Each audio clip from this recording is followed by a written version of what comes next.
This is taking too long. Have you finished sharpening that knife? Soon. Signore, it's difficult to work with these cracked ribs. Not to mention this fever. Stop whining and get to work. All right. Forgive me, Signore. Do you think Mr. Apple could regenerate if we only find his core? What you're searching for isn't just any apple. It's a talking one. This golden apple could only be an offering to the gods. These ribbons are not decorations. Someone used the Dionysias to infiltrate the city.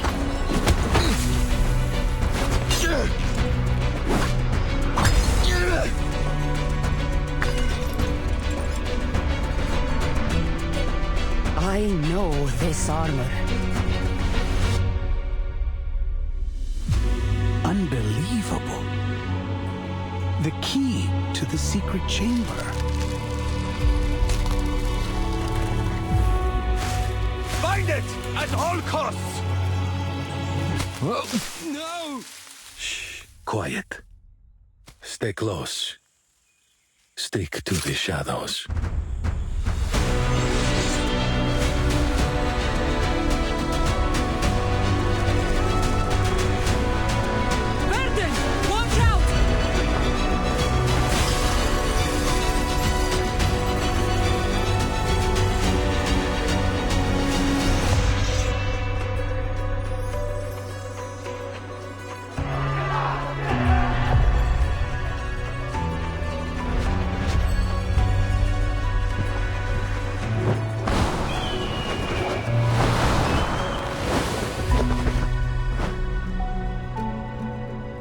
You can't bring peace through destruction, Alexios.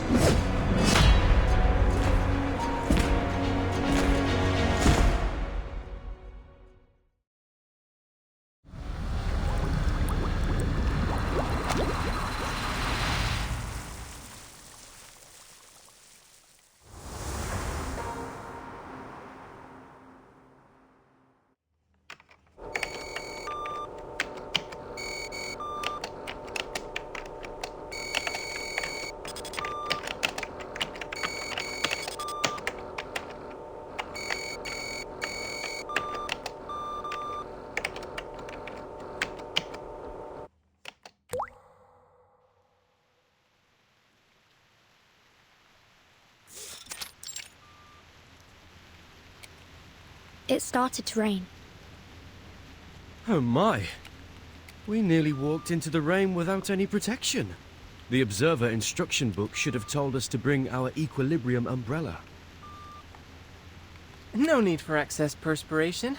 The rain you're seeing is completely dissimilar to the storm. Just a byproduct generated by this device, the Huygens Fresnel Interferometer. It was built to observe the interaction between particular entities and chaotic systems. So this device about our heads is an interferometer? That's right. We'll be utilizing it during our experiment that, to jog your memory, you volunteered for. Thanks for that, by the way.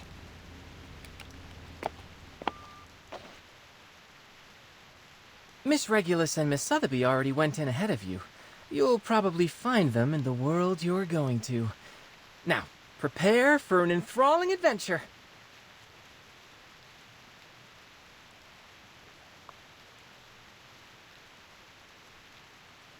The instruction book says this machine sends our minds to other worlds, and the destinations are particular to a time and place. Do I have that right? Wow, you actually did your homework for once. Yep, it's true. These particular sorts of places have many names. Quantum superposition, simulated worlds, space-time bubbles. Call it whatever you like. I kind of like the name Stage in the Rain. Stage in the Rain sounds lovely. This apple can't wait to visit a new world. Now, how do we begin? Are there any experimental procedures we must go through? Let me guess.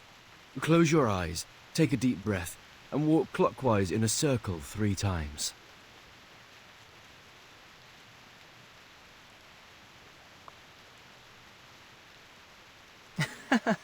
No need. Besides, how would I get you to walk in a circle?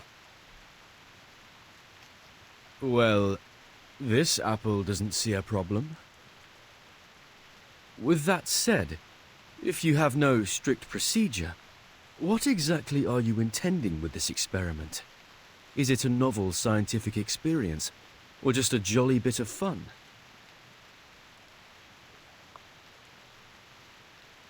Oh, it's a serious experiment. One in which I propose to examine the very randomness that we usually attempt to avoid. As you stand on the stage, breathing in and out, the raindrop's behavior should start to change.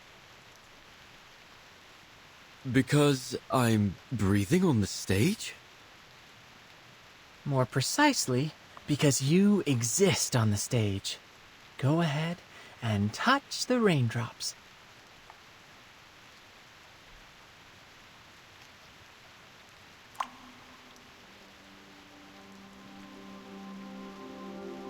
What?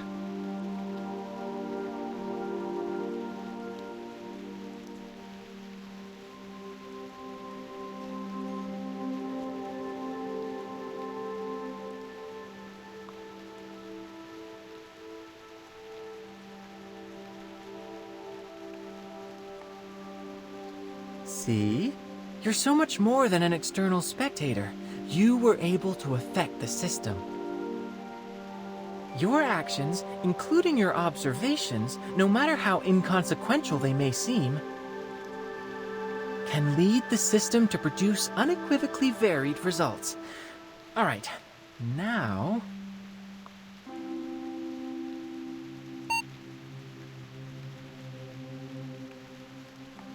Loading complete, subjects in position. Great. See you later. Have fun.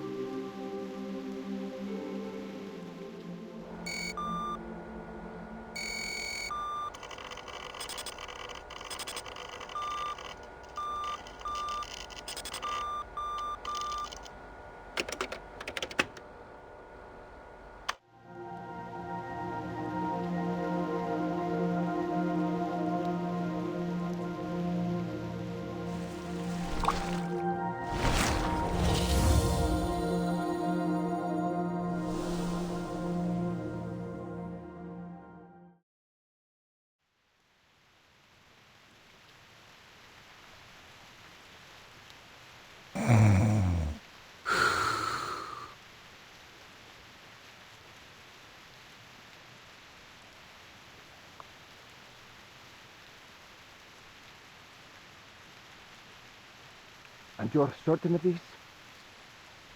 Unquestionably. Listen, what you hear now is the turbulence of air as it passes through its airway. As the soft tissues within vibrate, they produce a familiar sound. It is snoring. This condition is commonly reckoned to be caused by a disorder of black bile in the body, though I would posit, anatomically speaking, that it is nothing more than the relaxation of throat muscles during deep slumber.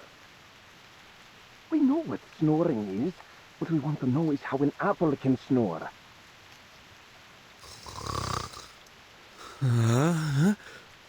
Apple?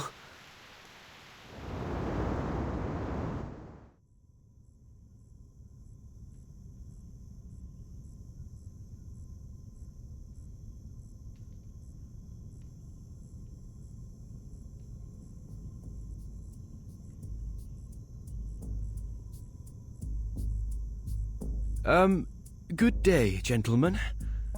I believe I owe you thanks for this generous hospitality, unusual as it may be. Did you hear that? It appears to have spoken. If that's so, then no wonder it can snore. Enough! Speaking, snoring, it doesn't matter. We didn't hire you to lecture us on medicine. hire, you say? That's an odd way of putting it, after you cracked my ribs and hauled me here from Milan. I think some might instead call that kidnapping. I think I've caught a fever.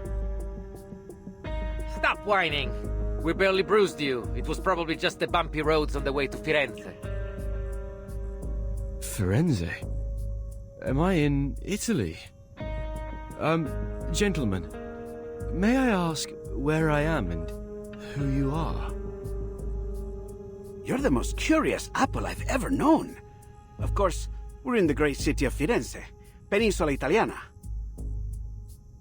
These gentlemen you refer to here are known as the Templars. As for me, I am Leonardo da Vinci. Though please, call me Leonardo. Wait, Leonardo?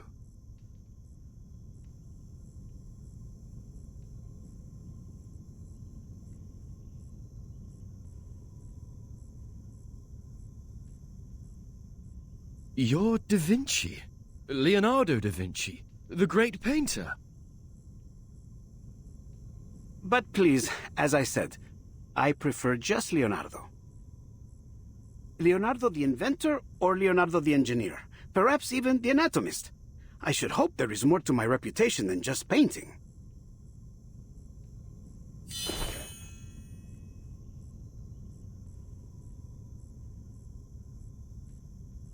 Va bene.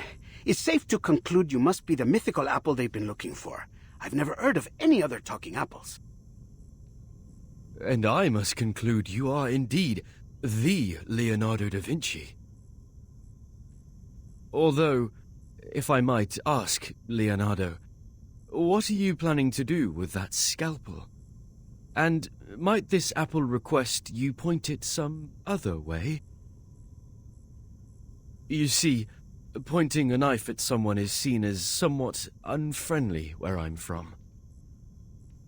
Please, do not worry, signore. This scalpel is a very delicate instrument, one of my favorites. Cold, sharp, and painless. One swift cut and it will find its way straight through the skin down to your core without spilling a drop of juice. Allow me to be honest with you and state things clearly. I have been asked to cut you into quarters so that I might record the makeup and consistency of your inner flesh. Crisp, I'd wager. Next, I'll soak your pieces, into a special solution so that I might... Oh, mi rincresce. I always get a bit excited whenever I start talking about my work. Now, hold still, Signore Golden Apple.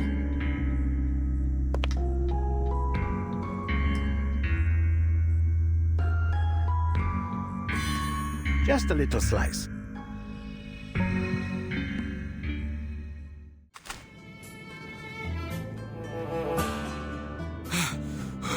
Of course I do. This apple won't go down without a fight.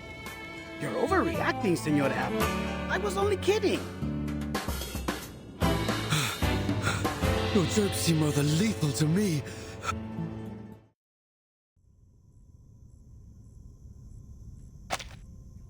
Stop this madness. I'll have you know what you're about to do is a severe violation of the Geneva Convention. What the devil are you talking about? I'm growing more and more curious about you.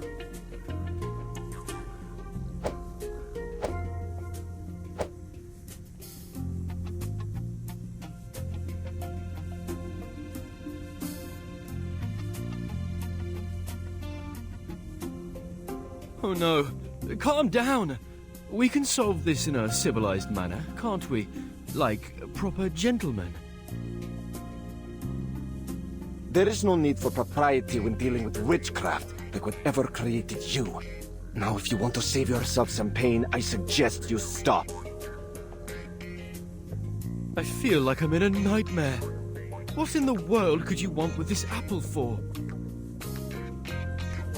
I can answer that. These gentlemen believe you to be the key to a rumored secret chamber. Of course, to prove their theory, they hired me to figure out just what it is that you are.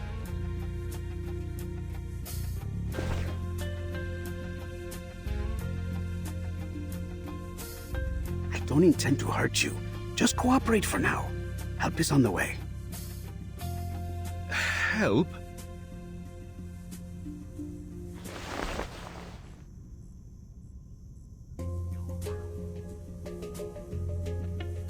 Oh, I do apologize, gentlemen. But I think there might have been a misunderstanding.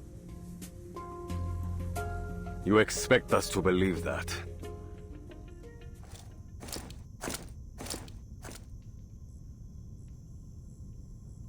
Perhaps you've forgotten. Months ago, a golden apple was found floating in the Arno by a fisherman. Being a faithful man, he brought it to the church. And there something strange happened. Strange? What are you talking about? I'm only an apple.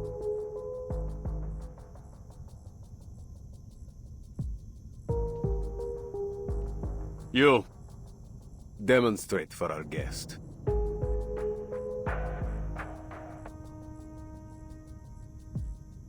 I've already demonstrated it a dozen times.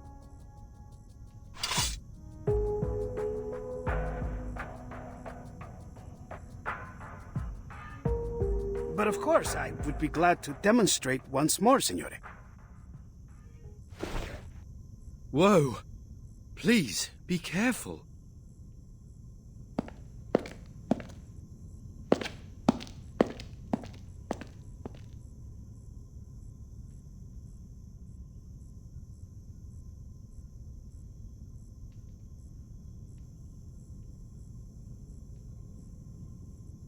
Found it. The perfect angle.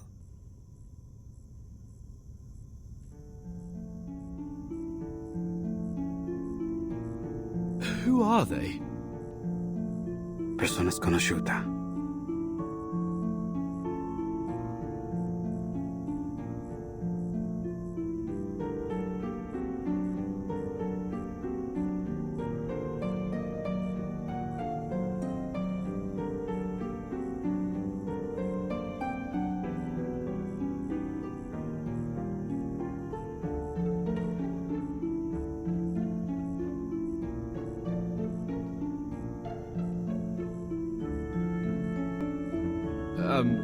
Is that all? According to this apple's experience, you should only need to cast an incantation to reveal the details. Call it magic, miracle, or trick as you like. All that I can see is a mystery that must be unraveled. Now, wait. What for? For the perfect ray of light.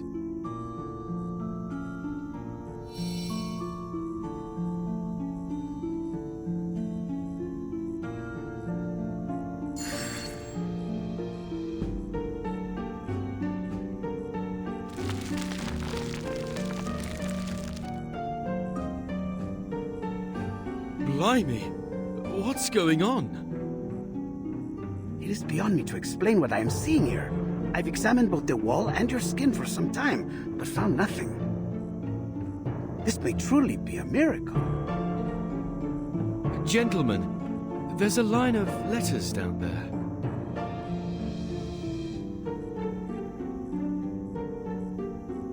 Oh, it's nothing but a Caesar cipher. I can decode this in no time. Let me see.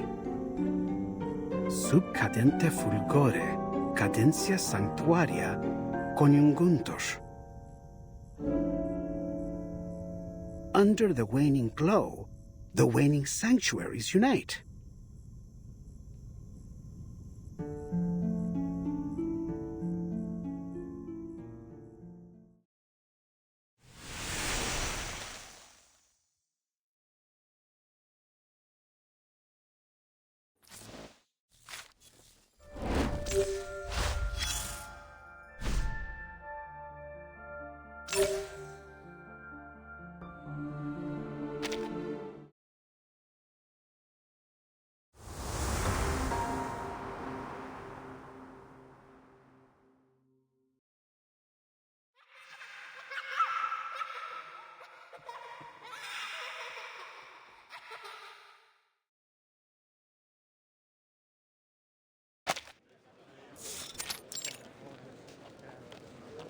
I beg your pardon. What's that song those children are singing about? Buongiorno, signorina. You look a little out of place here. Might I guess you are a traveler like me? Of a sort. Yes, mister. Most excellent. I always enjoy an opportunity to guide a newcomer.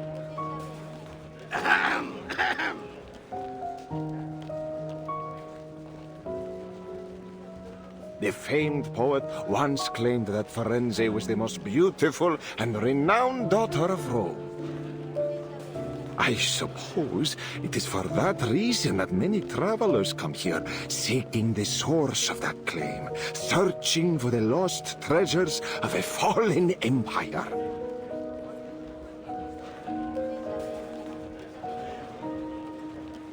But I hear a rumor now that people are pursuing a new target in our dear Firenze. Could you mean this golden apple? It seems like everyone is talking about it. Just so. It seems you know a little bit more about this rumor than you've let on. There are those that say the apple can reveal a miracle when raised before certain frescoes in the city. Since then, a dark cloud has gathered over us. For now, there are many here that seek the Complaners' treasures. The Complaners? That's quite the unusual name. Were they singers of some sort? They say they were a heretical cult, one that gathered in the city to sing heretical liturgies at dusk, hence the name. And apparently, they stashed away their relics in a secret chamber, somewhere in the Duomo di Firenze.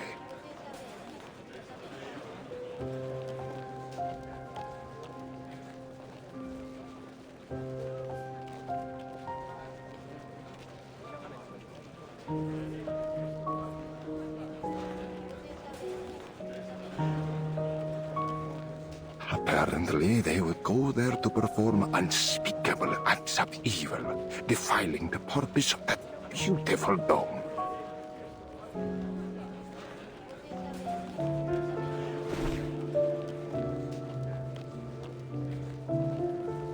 But the rumors say the relics they've hidden there are worth an incalculable fortune.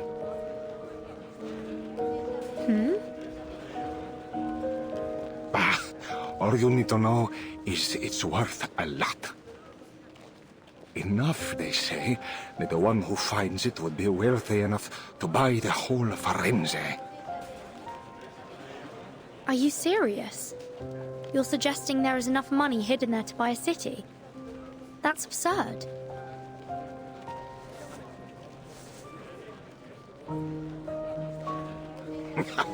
How do you think the Medici took control in the first place? Money! It can buy art, soldiers, even the papacy. Compared to that, what's so odd about buying a city? I see. A secret chamber with treasures. I do believe I've heard this tall tale before. Oh, have you now? Well, have you ever heard of a story where the secret entrance to this chamber can only be found through messages hidden in frescoes? That is a new embellishment on the story. I suppose then... that must be why this golden apple and its miracles have everyone's attention. Brava, signorina. So, you must be one of those treasure hunters, I guess? In a way, yes. I knew it. But I'm afraid you have your work cut out for you. The dome is larger than you might think. This isn't something you can find searching palmo a palmo. The only way to find the chamber is to solve the mystery of the frescoes. Then it looks like I will need some help.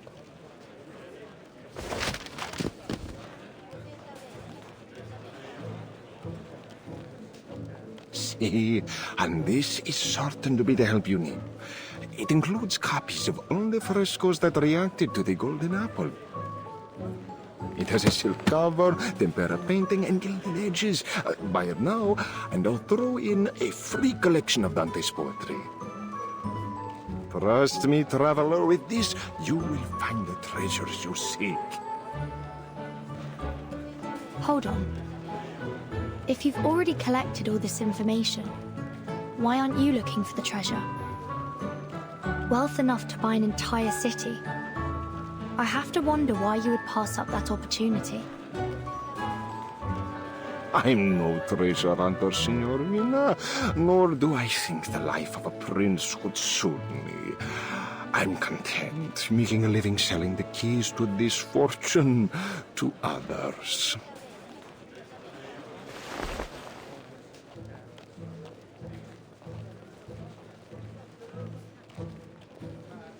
The price is usually 10 florins, but as you are my 8th customer today,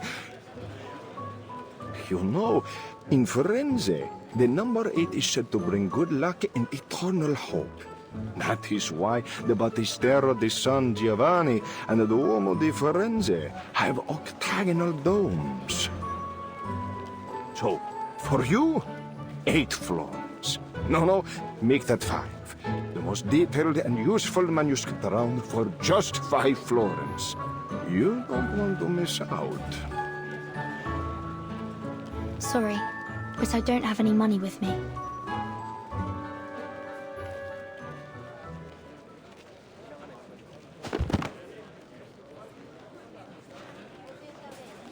How could you make it all the way to Firenze without a florin on you? Ridiculous!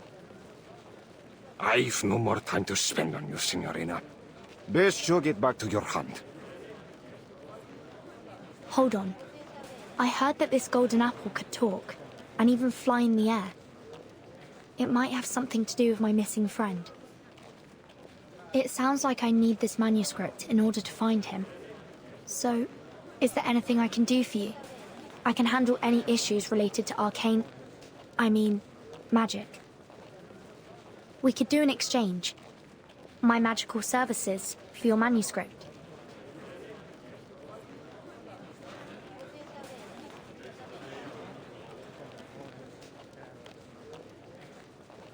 Not interested. Now, go away!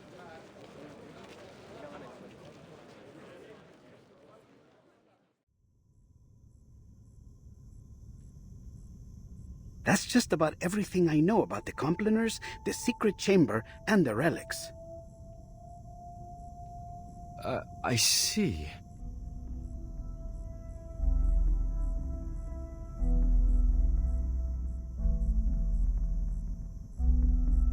We've gone to great effort to acquire you, Apple. Before us, you've been traded to the Palazzo, then San Marco, and even the Thieves' Guild. And me?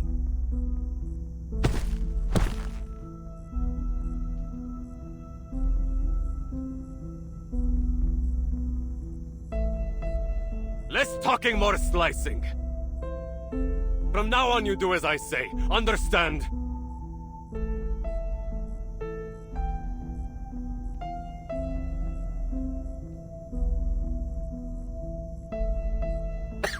Si, capito.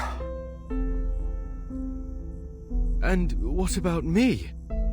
Do you ruffians intend to beat this apple into compliance? Ha! We don't have to. You're as good as dead out there. Here, we might just keep you alive if you have some use. Not that it matters. You don't have a choice. Sir! Incoming!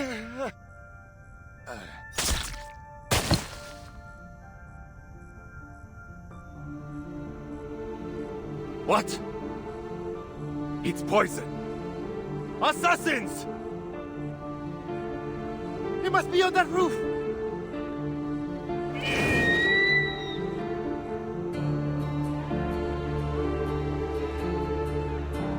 Is that an eagle?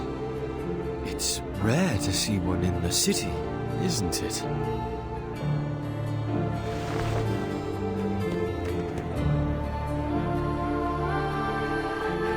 He's here. Our rescuer is here. Ezio!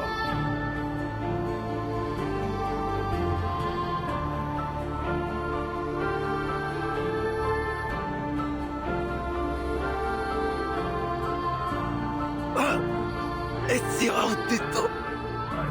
Assassin!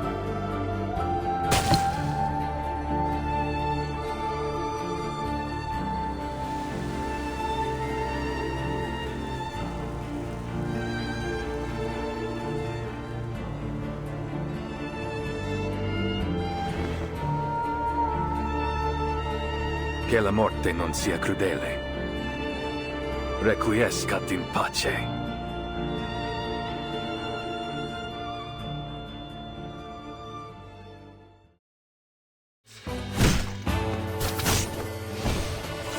May the Father of understanding guide us.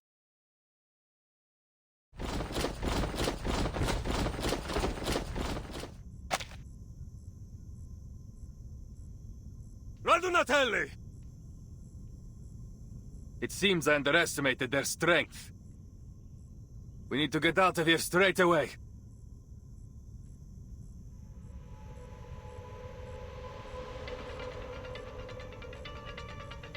We should split up, Ezio. Here, take him with you. You know where to find me. Nessun problema, amico. Get him! Get them all! Leonardo! Don't worry. He is an honored guest of the Duke of Milan. They might chase him, but they dare not harm him in public. But we are not so lucky. Now let's go. Well, it seems like this apple doesn't have much of a choice. You, at least, seem more polite than my previous captors.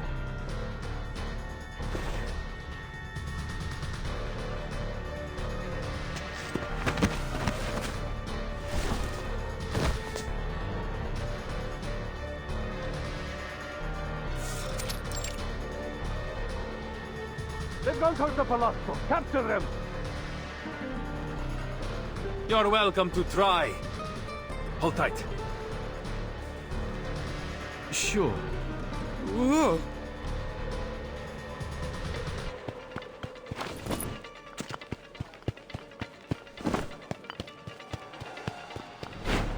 Hey, did you see that?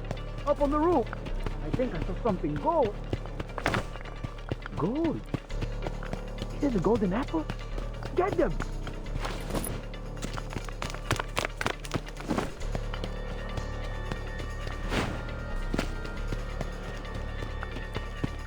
I'm going to be rich! The rich! Get out of my way! Goodness me! I've never felt so popular. This must be what the captain feels like. Pardon me, but would you mind speeding up a little? I'm beginning to feel a little like a turkey on Christmas Eve. A turkey? It doesn't matter. Speed won't help us now. They're everywhere. But there's still a way out.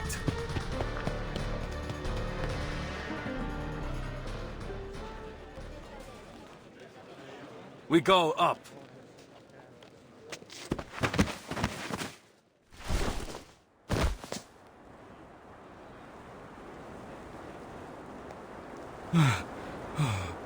I think we're safe now. This apple certainly appreciates your climbing skills. No one can reach us up here.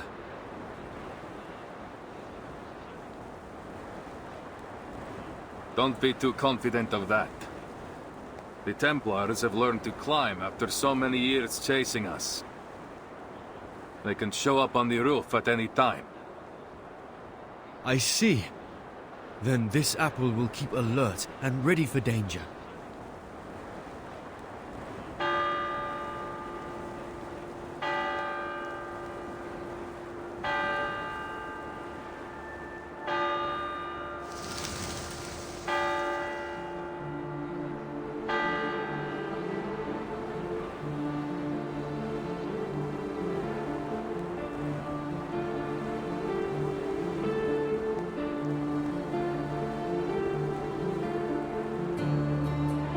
Wow. This is truly an amazing view. Firenze. It's been too long.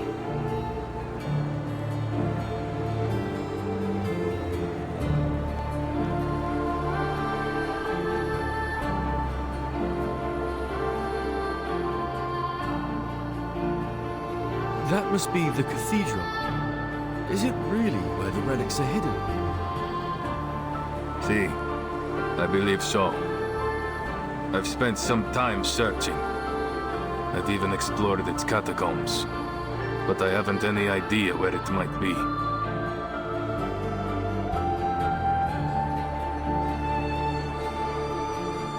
Finding this secret chamber is what truly matters.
Oh, I nearly forgot to introduce myself.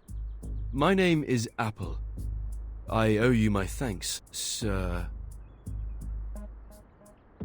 Ezio Auditore. But just Ezio is fine. Of course, Ezio. This Apple is something of a visitor from far away.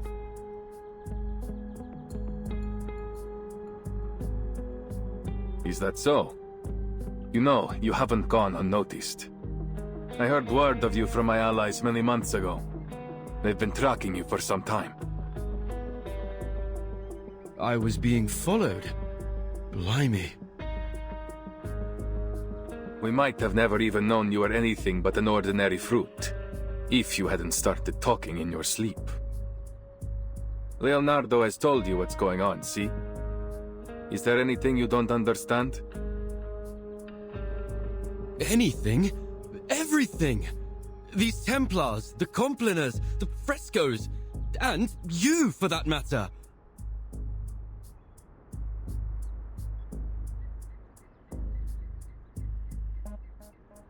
I know your friend was only stalling for time, but he all but scared the life out of me when he came at me with that scalpel. There are many things that need explaining. For now, you need only know that these men are Templars, ancient enemies of the Assassins. The war between us has lasted a long, long time. I fear it will never end. I see. Isn't there a more peaceful way to solve this? Too often, violence only treats the symptoms, while letting the disease grow. I wish there was, but no. Too many have died to the ambition of the Templars. Even my own.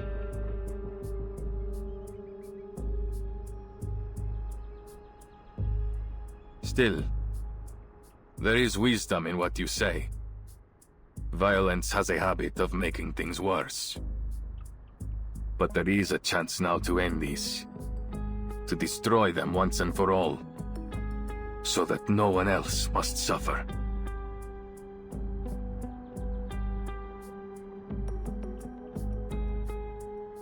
I'm sorry we dragged you into this, Signore Apple. But we must not let the Templars get the relics. So, we need to know where you stand. You and Leonardo seem to be close.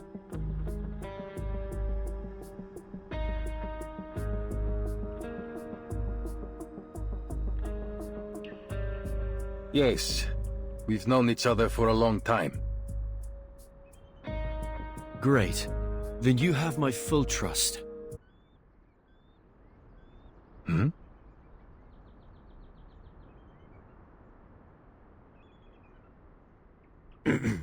I am certain that Leonardo is a good person. If the history books, I mean, my intuition, is anything to go by. So, I believe that one of his close friends must also be trustworthy. Oh?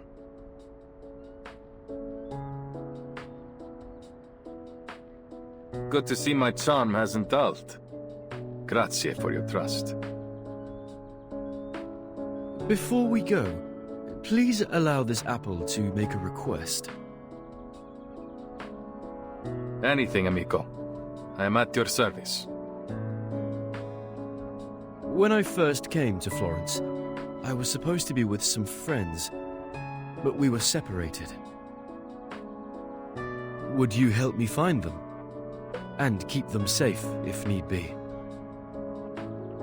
Given the circumstances, I worry this city may become quite dangerous for them.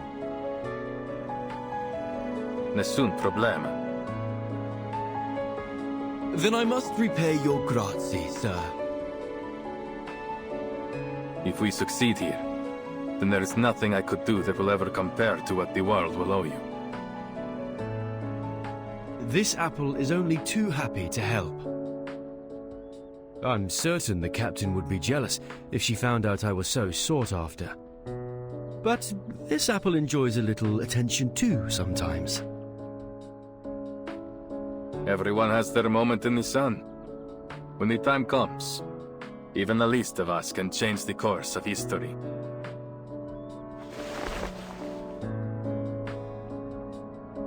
So then we are agreed. Uniamo le forze.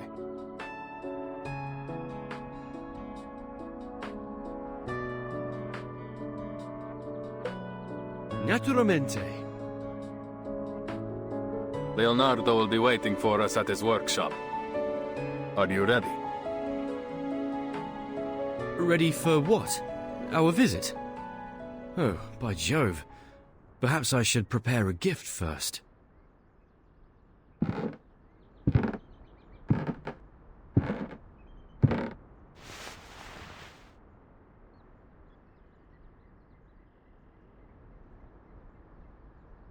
Now, are you ready to jump? From here. Down there. This apple can fly, of course, but from this height, I doubt you would survive. I suggest we find another way. Why waste time?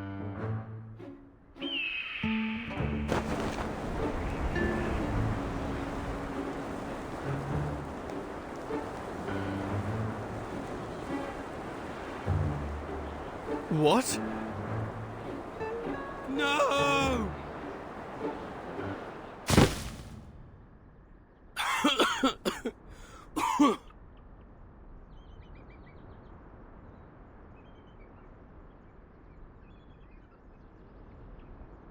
This apple may have experienced some anoxia during our fall.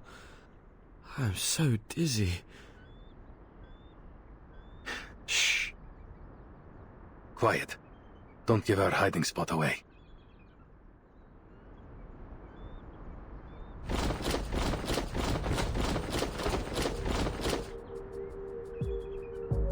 Oh, two!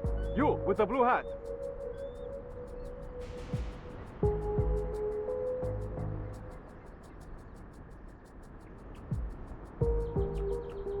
Good evening, gentlemen. Is there something wrong? What? That voice. Ha! I have a good feeling about this.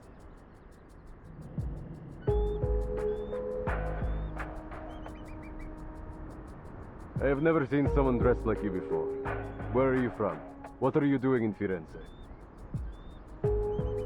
I'm a visitor to Florence. Here's my identification. It doesn't matter. Tell me, you've seen a man in a grey hood pass by.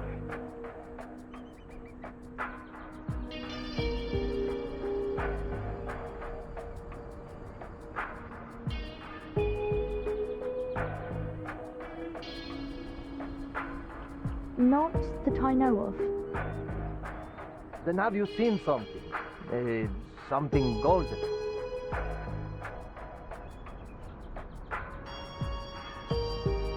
Hmm? Bosh, it's useless. Continue on, Moverty.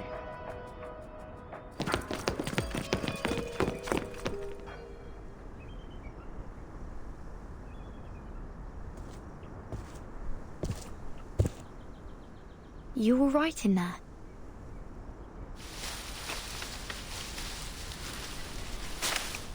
Vertin! Oh, this apple is ever so glad to see you again. If only I didn't look a right mess. Please, give me a minute. With all the talk about a golden apple, I had a feeling I would find you here. Looks like luck's in my favor this time. But how did you get in here? Did you jump from that tower? It's a long story. Buonasera, signora. You have my thanks for your assistance. Is she one of the friends you talked about, Apple? That's right. This is Vertin, a most trustworthy friend and companion. I appreciate the compliment, Mr. Apple. And who is this gentleman? This is Ezio Auditore, an assassin. An assassin? Really? Please, don't let the reputation of our name confuse you. We assassins kill, only when there is a just cause. But maybe I can explain later. The curfew will begin soon, and I'd like to avoid any further complications with the guards. My friend must be worried about us already.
They sang and danced to the heretics' music.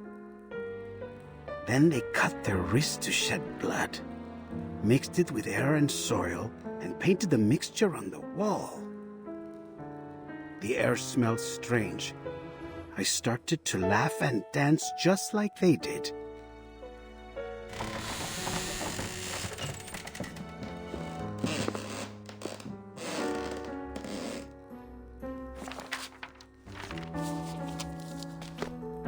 Blood on the wall, reborn from the ashes. Blood on the wall, reborn from the tears. Blood on the wall, reborn from the flesh.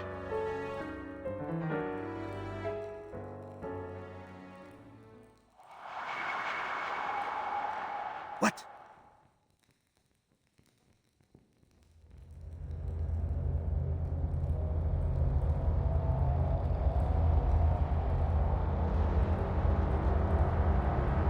Buonasera?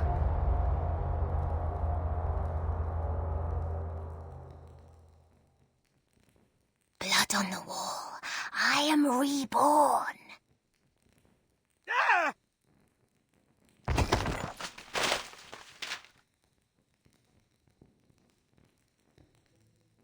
What's wrong, Mr. Leonardo? I was only reading the rest of the spell. Oh, I get it. You were having fun reading those horror stories all alone. I understand. I do love a good ghost story. You might have considered knocking me, Signorina.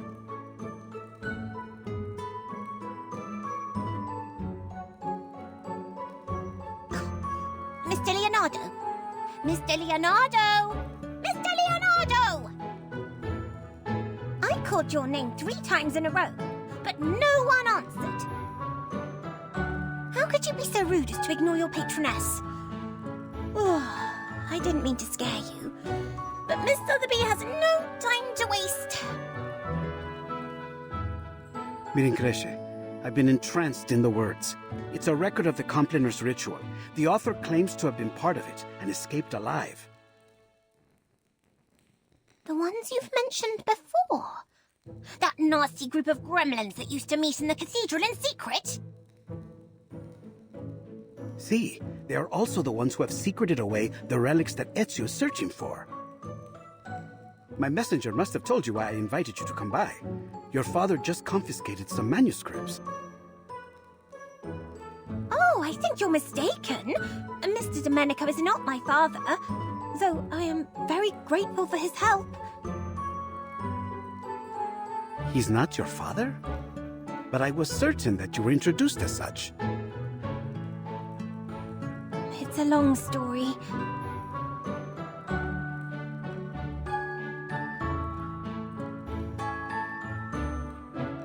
I was wandering around the palazzo when some gentlemen arrived. As I recall, they were all members of the Decem Weary. One of them was Mr. Domenico.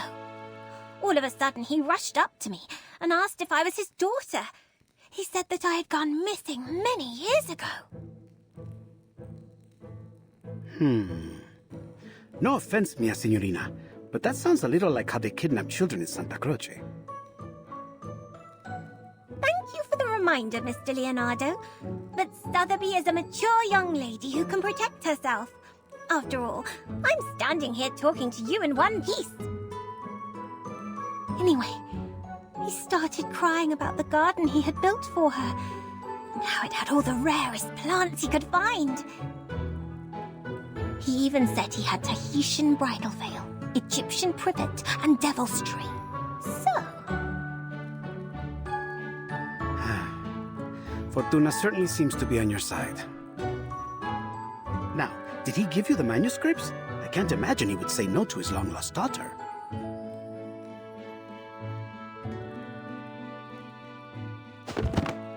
Ta-da!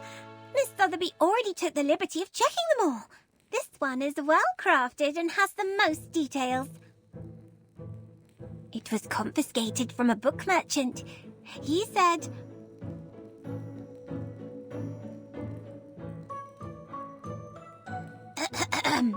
It has a silk cover, tempera painting, and gilded edges. Buy it now, and I'll throw in a free collection of Dante's poetry. Incipe menelios micum mea tibia versus. How was that? Miss Sotheby has been practicing her Latin. Brava! Your father would be moved to tears if he heard that. Now that I've given you a hand, could you...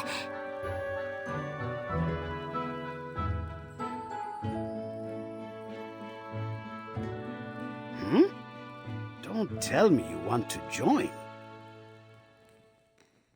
That's right! Please let me join in your adventure! Take me to the cathedral with you!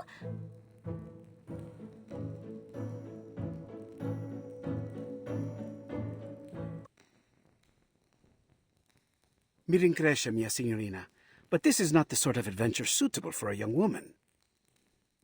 I barely survived my own encounter with the Templars. Don't presume that they will show you mercy simply because you are a nobleman's daughter. Mia signorina, I'm sorry, but I could never forgive myself if I let you be hurt. Whatever adventure awaits us at Il Duomo, I do not believe it will be fun. There's no need to worry. Miss Sotheby can protect herself, and more than just that.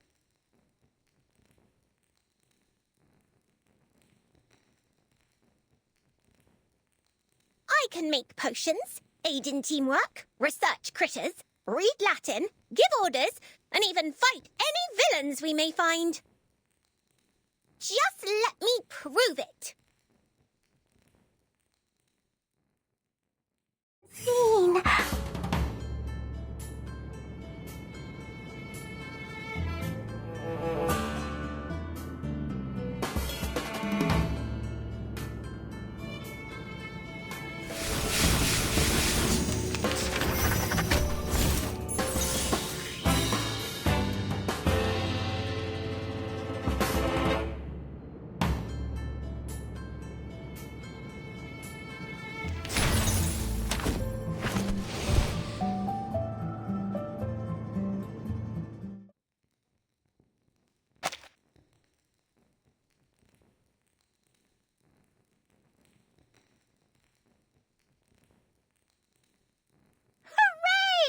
My screaming roots and Popeye slime worked!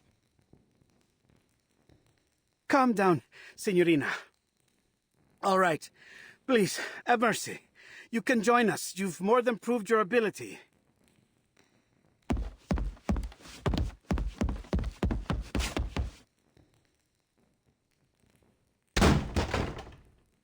Ouch! Who could this be? It seems like I've missed a party. Ezio! Signore Apple! I knew you would get rid of those Templars. Oh, and you've even brought us a new friend. Good evening, Mr. Leonardo. I've heard a lot about you on my way here. That lady behind you.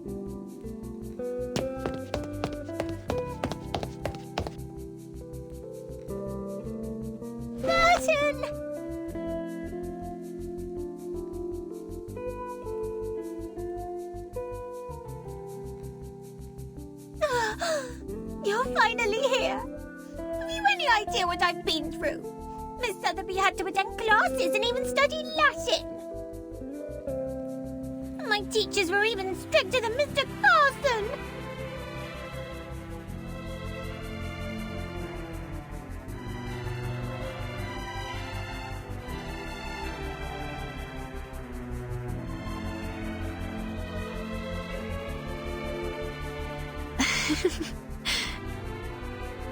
I'm so glad I finally found you, Sotheby.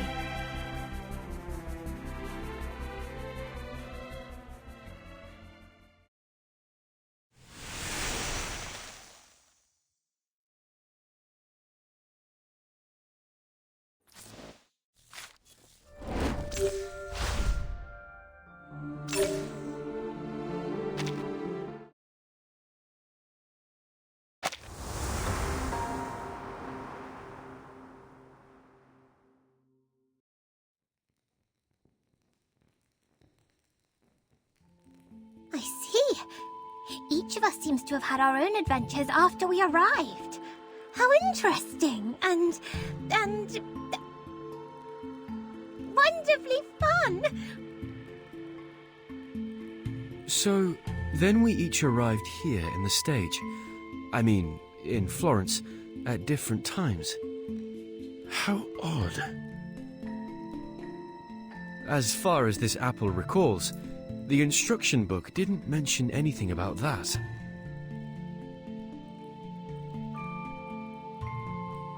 So then you and your friends came here on a sort of pilgrimage. Was it a journey of discovery, or is it simply that you wish to see the beauty of Firenze? It was only supposed to be a quick journey, but something happened along the way. Accidents, murders, and now the threat of an all-out war. Again, I'm sorry, but we're in need of your help, Signore Apple. What do you mean, we? My friends and allies. My fellow assassins. Assassins? Mr. Ezio, I need to know more about this organization of yours before making any decisions.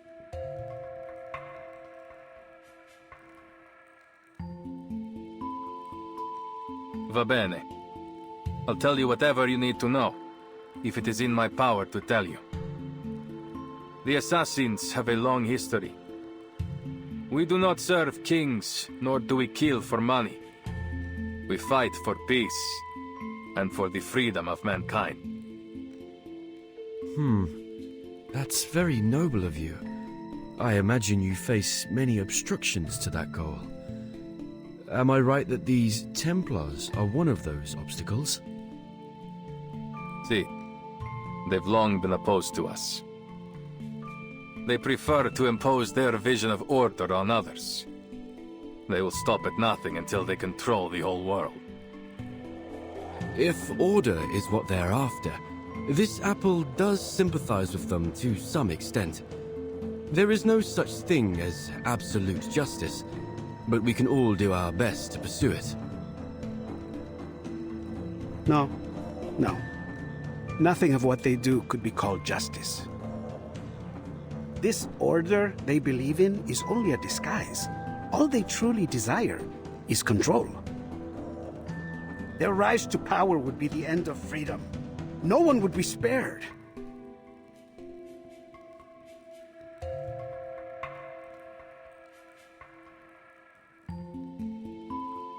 I see.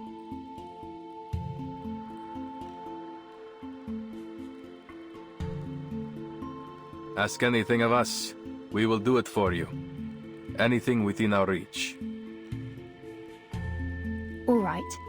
As Mr. Apple is already deeply involved in this. I must admit, I am curious about his change in appearance. Maybe we will find our answer to that in this secret chamber. Grazie, amica. Va bene. Now that we've reached an agreement, allow me to continue studying this manuscript. I've seen this before. Signorina Sotheby only borrowed it for us. We'll have to return it soon, so our time is short. Let's get started and see what clues we can find.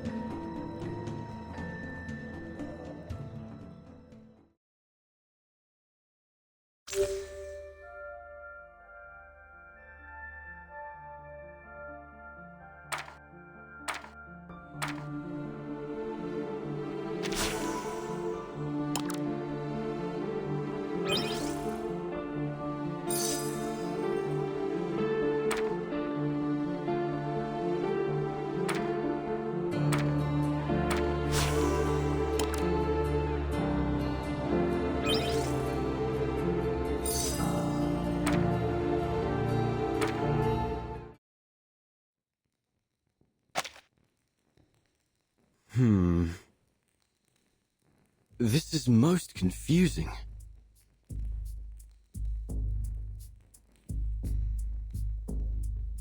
Almost every fresco has one of these humanoid symbols, each adopting a different pose.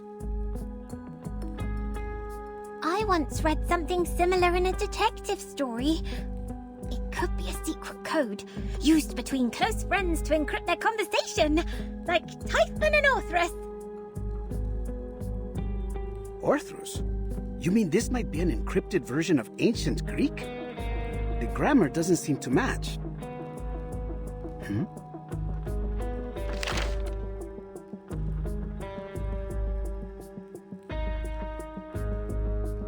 Mr. Leonardo, we haven't finished. Do you mind? Uccello. It's Paolo Uccello. The copies cannot recreate every detail of the originals, but still the style makes itself evident. The perspective is perfect, and the geometric figures are so precise that it almost starts to get dull. There's no doubt. This is Paolo Uccello's work.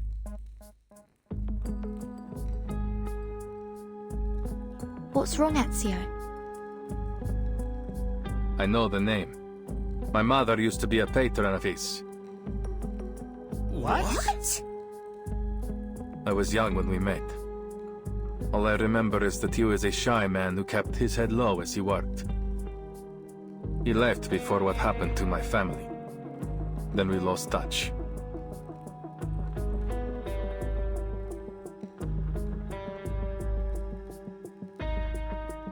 I haven't seen him since. Ezio's mother, La Signora Maria Auditore, is a kind-hearted patrona. She has sponsored many artists, myself included.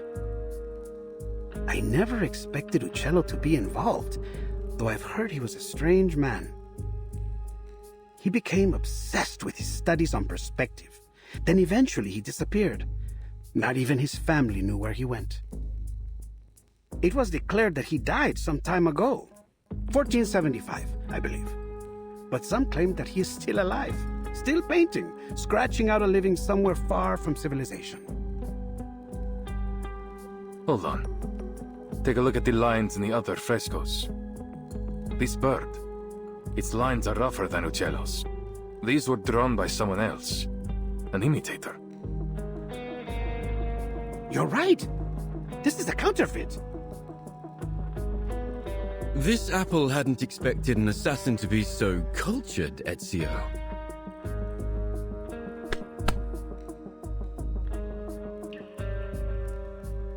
Don't be fooled by his rough exterior, Signore. The Auditores were once one of the great families of Firenze. Not so powerful as the Medicis, but still.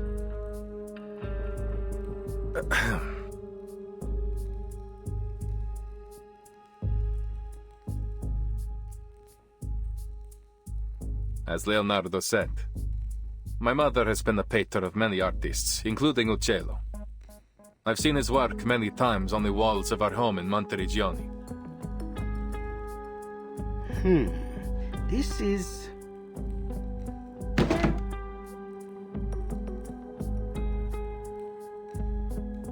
Signori, I believe I may have discovered the location of the hidden chamber. Goodness me! You figured that out before I could even finish the manuscript.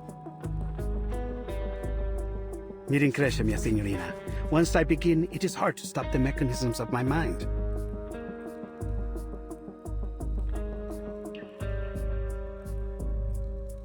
Take a look. It's a copy of the dome's blueprint. I've never seen anything so perfect in its design. The design was inspired by the Pantheon, and Brunelleschi invented the double-layered dome on that basis. What a genius idea! The two shells serve as a buttress to each other, so that the dome could avoid from collapsing, even at this size. Precisely! But see here, the tunnel between the two shells is scarcely wide enough for a man to fit through. That is, except for this space below the ribs. Which means the secret chamber has to be there. Appunto. But it's no more than an inference for now. We must visit the Duomo to confirm it for ourselves. Ezio, you're familiar with this structure, aren't you? You've been beneath its catacombs. I am. I have. But the cathedral will be under careful watch by the Templars. I doubt we can slip in undetected. We need another way in. Don't worry. I have already devised a way.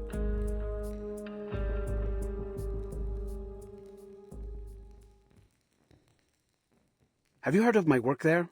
The Assumption of Mary?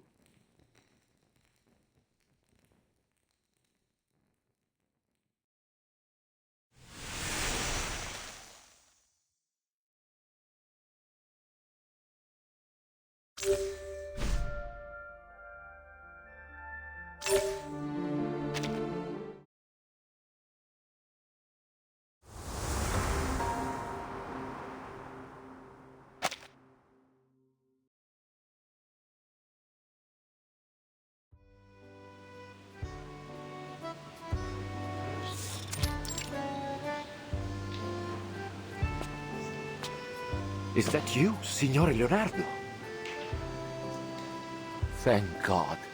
I still hadn't truly believed the rumors of your return. I know. There was some trouble in Milan. We've heard about the scandal concerning Duke Sforza. How savage.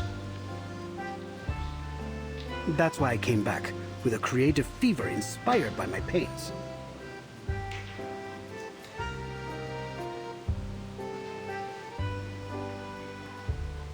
Capisco. So, then have you come to finish the Assumption of Mary? It's been 4 years since you left. We've been careful to leave it untouched. Now, by the light of the Lord, you're finally back. We emptied the Duomo as you requested. I promise no one will bother you. Grazie. I must get to work right away. My inspiration may fade at any moment. But who are these signorine? Good day, Father. I'm here as Signore Leonardo's apprentice. And, why... I'm here to evaluate his work for my father, of course. Allow me to present Father Alberto, Signorina Sotheby Domenico. She's provided huge support for my art career, so to show my gratitude, I've asked her to model. For the Assumption of Mary?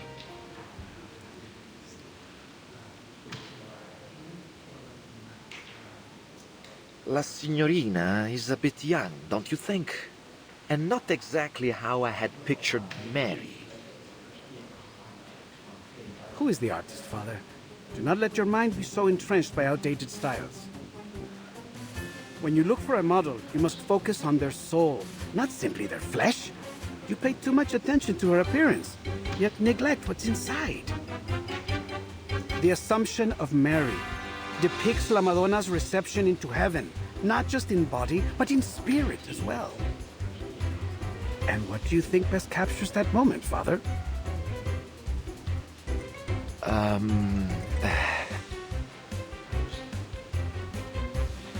Huh?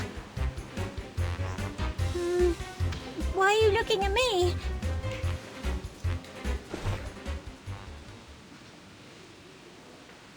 Esatto. That innocence and vitality. She may be a little young, but her spirit is perfect. In fact, it is that innocence which makes her more qualified than anyone. She will be indispensable for my work, for my inspiration, you know? Oh well. Then I must thank you for your compliments, Signor Leonardo. You have convinced me once again, Leonardo. Although, something tells me that we should go deeper into this topic. Another time, perhaps. For now, I will trust in your piety and capability. Please, let me know if you need anything else. As it happens, there is something, Father. You see, I would like to try some new perspective techniques on this work. I know that Paolo Uccello is a master of perspective. Do you have any of his works around? Si, San George and the Dragon, one of his masterpieces. Ah, but I have already seared this one into my mind. Have you any others? Yes, there's another fresco in the dome, but it was suspended midway by the sponsor, the Arte della Lana. More than a dozen artisans and artists, including Signore Uccello, the chief painter, participated in this project. But none of them received a single florin for their work. Che Dio li benedica. Oh, how terrible. Those poor artists. What happened? This was nearly 20 years ago. I suppose it was simply too expensive. The dome itself is rarely visited. It is only natural that our money go to the central nave, where all the faithful might see it. I should leave you to your work, Signore. Che Dio vi benedica tutti.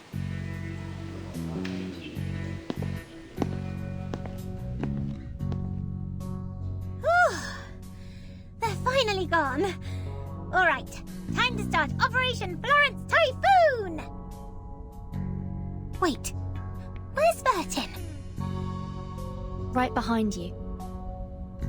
Oh, where did you go? We're about to get started. I wanted to make sure that there was no one else in the cathedral before we began. I believe we are alone now. We shouldn't be disturbed for some time. It's always good to be cautious, Signorina. I should signal Ezio and Signora Apple now. They've waited long enough. Is there something wrong, Vertin? You don't look well. I'm fine. I'm not used to the smells here. The smells? It's frankincense and myrrh. Those are the most prominent ones I can detect. I believe there may be some other local florals. I wonder if all the incense is meant to make you dizzy on purpose. What better way is there to see clouds and angels? That's a clever theory. But heavy incense can certainly be unpleasant for some people. Oh! But Miss Sotheby has the perfect thing to help!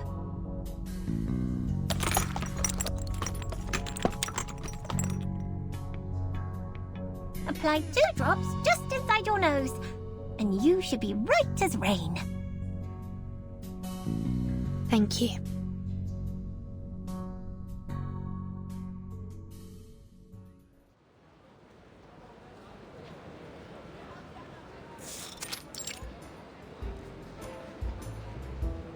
Ah, the weather is truly lovely today, isn't it?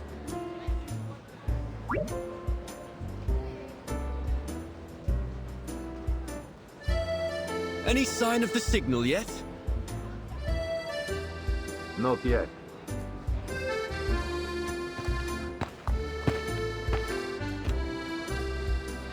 There's a window near the reaps.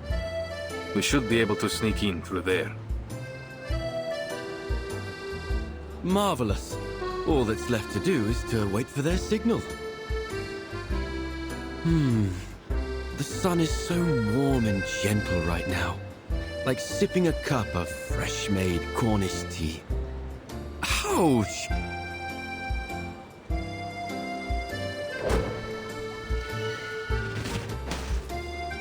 A bird! Did it think this apple was a fine-looking snack? It has letters on it. It Nava. Let me see. It's mirrored font, one of Leonardo's codes. You reverse it to get the true message. Avanti. Action. Oh, I see. Nothing too complex. But what about this bird? Another of his bizarre inventions. It has to hit something to stop. You should be thankful. He's improved it from his last design. It used to fly so fast that it would knock you off your feet. Remarkable. It is an amazing invention. If I were you, I would suggest that he take good care of all his blueprints so they might be passed down in the future.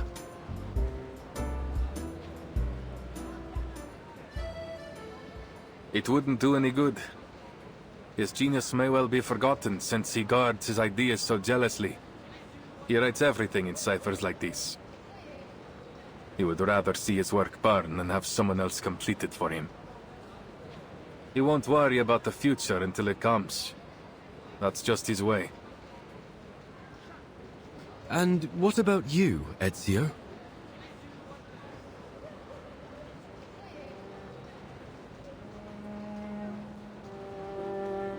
I am an assassin. We work in the dark to serve the light. I don't want to be remembered. That sounds lonely. Do you mind if I ask something?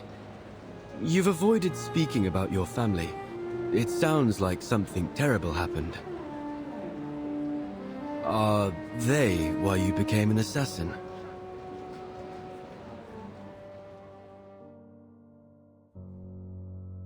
It is a long story. My father and brothers were killed by the Templars.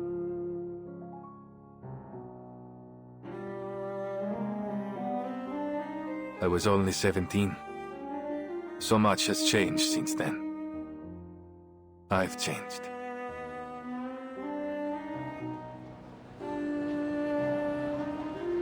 I'm terribly sorry, Ezio. Forgive me. I should never have brought it up.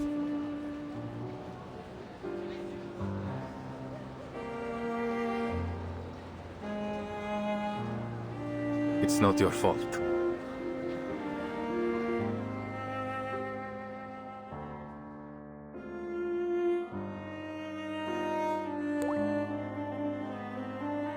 It was 3 in the morning. I placed their bodies on a boat, performed their last rites, and then lit their pyre. I watched as it drifted away down the Arno. The pride of the Auditores, yet I couldn't even bury them properly. All I could do was keep my enemies' names in mind. Fieri de Pazzi, Francesco de Pazzi, Uberto Alberti. I took their lives, every last one of them.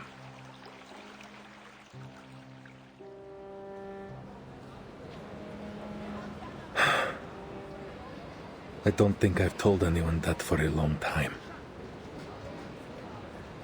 I can't imagine the pain. Not to mention how hard it must have been to overcome it.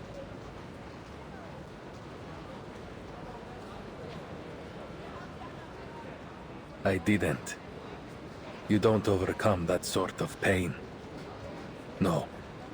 I took it in, and made it part of myself. I feel it again, raw and new. Every time I draw my blade. It's always there, guiding me from each target to the next. But you said that assassins only kill for a just cause. Isn't that just killing for revenge?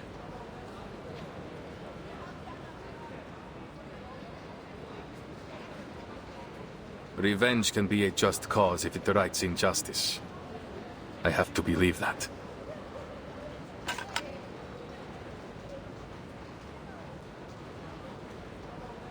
Someone's here.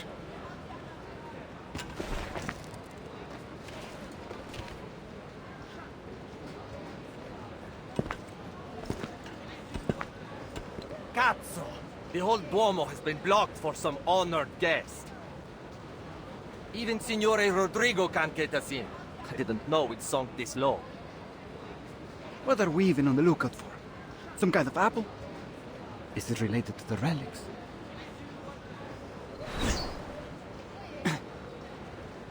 What now?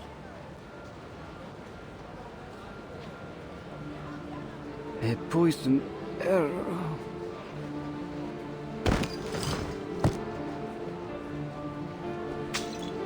What? Assassin! Assassin over here!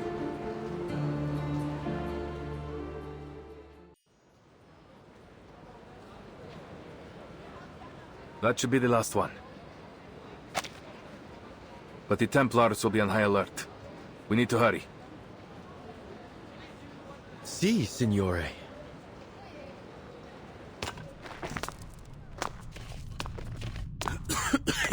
It's dusty in here. Are you sure this is the right way, Ezio? It's the only one that isn't crawling with Templars, so it has to be. I guess that's a good point. Look, there's light ahead.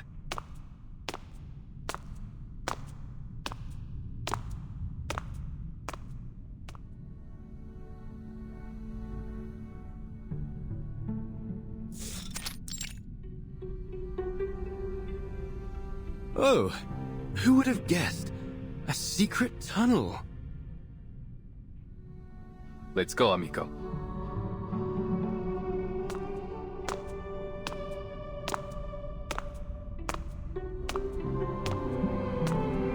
The brick patterning.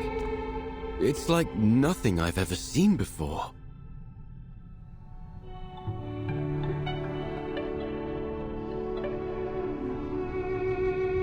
We call it the spina di pesce, herringbone, another of Brunelleschi's innovations. I know next to nothing about architecture, but Leonardo would say it helps to carry the weight of the dome. That makes perfect sense. The diagonal arrangement must prevent them from shifting under the immense weight. A positively genius design. And to realize it, the bricks must have been layered with incredible precision.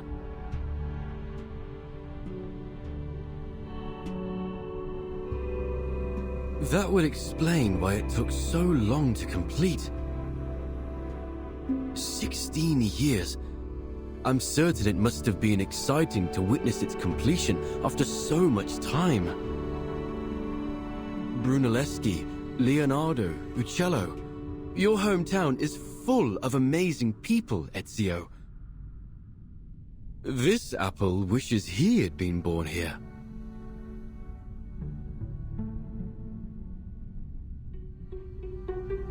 There is no city quite like Firenze.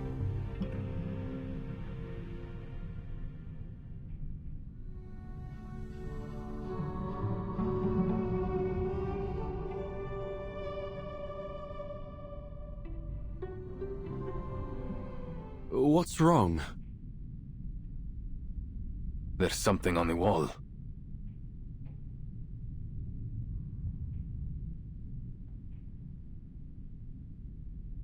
These appear to be the same symbols from the manuscript.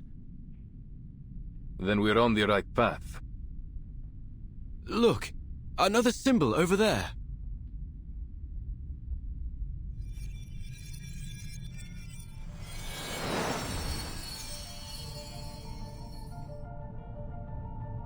We must be close. Avanti.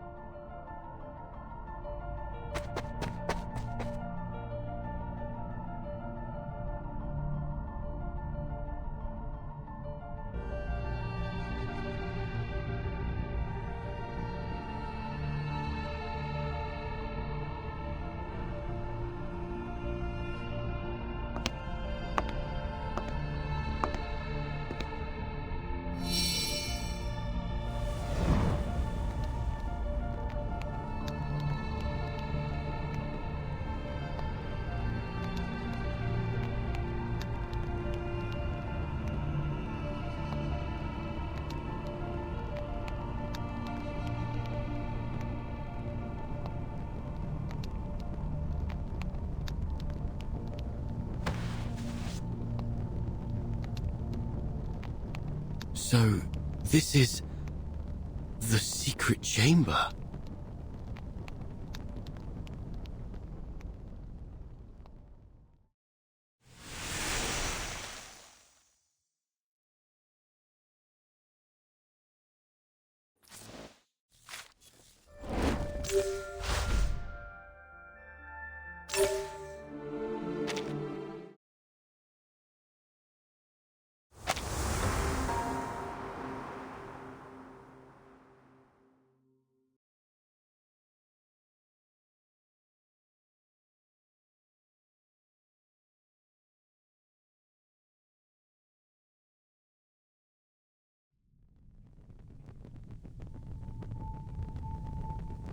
These murals have nearly faded away. Nonetheless, it appears we can rule out a biblical scene, nor does it appear to connect with any significant Greco-Roman mythology. Perhaps there's some metaphor hidden in the narrative of these paintings. And if we can figure it out, we will find our way to the secret chamber. The problem is, there are so many murals. Where do we begin? In most cases, you view a fresco straight ahead and from top to bottom. In this order, they seem to be telling a simple story about a group of people and a peculiar bird. Simple and straightforward. Except for this part.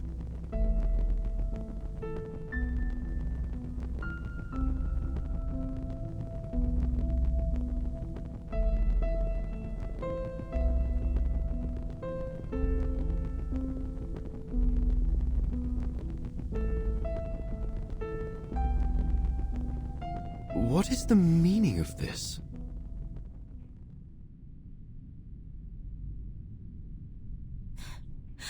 What is the meaning of this?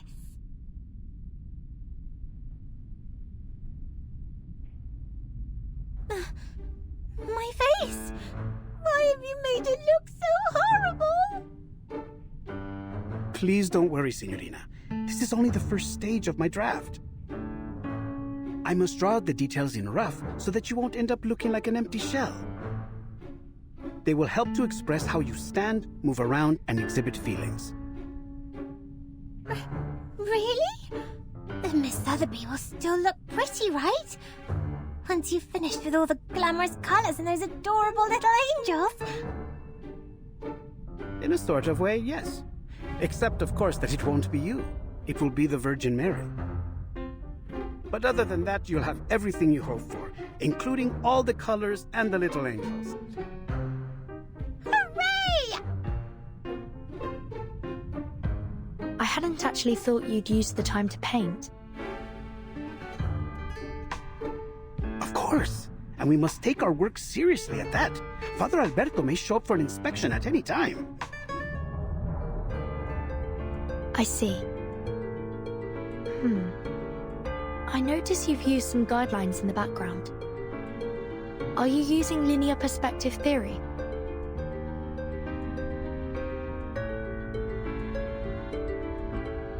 Caspita! I hadn't expected you to know about that. Where we come from, mastering this fundamental concept is essential for every artist. Cosa? A fundamental? That would make your homeland some kind of painter's paradise. Don't tell me even your snails can paint. Oh, that would be such a delight, don't you think? I've never painted snails, but I've painted eggs. Mr. Carson once told me it was a part of your training method that... Excuse me. Sorry to interrupt. Perhaps, Mr. Leonardo, you could tell us more about your use of linear perspective. My understanding of it might differ from yours. Con piacere.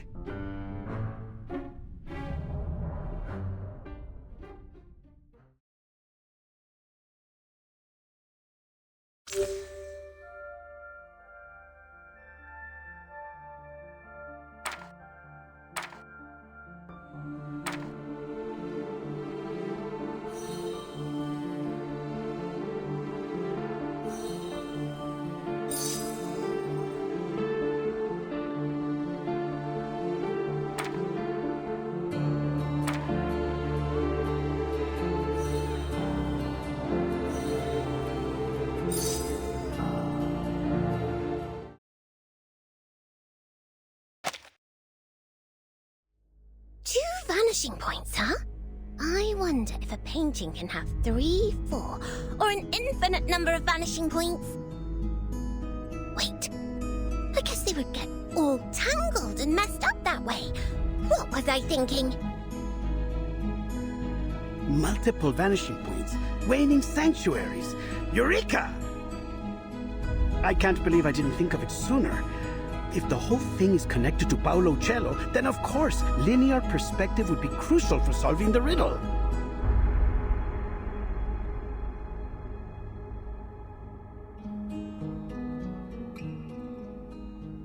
Do you still remember the riddle? Sub cadente fulgore, cadencia sanctuaria coniunguntur. Could waning sanctuaries be his way of saying vanishing points? See? I believe so. Following this logic, then for them to unite must refer to the intersection of the lines extending from the vanishing points, and waning glow naturally must refer to the setting sun.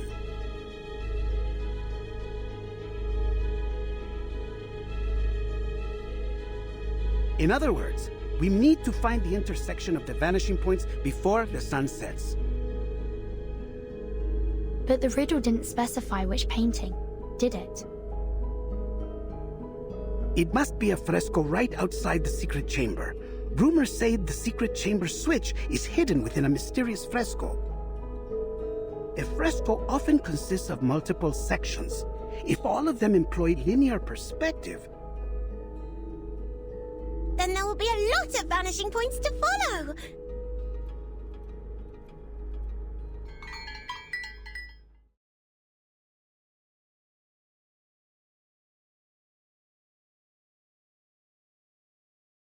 By the bells, it must be 5 already. We must hurry and inform Ezio of our discovery. We won't be able to solve the riddle once night falls. Time is of the essence. Uh-huh. Then it's time we take action. Mr. Leonardo, please stay here and keep Father Alberto busy while Vertin and I inform Mr. Apple about...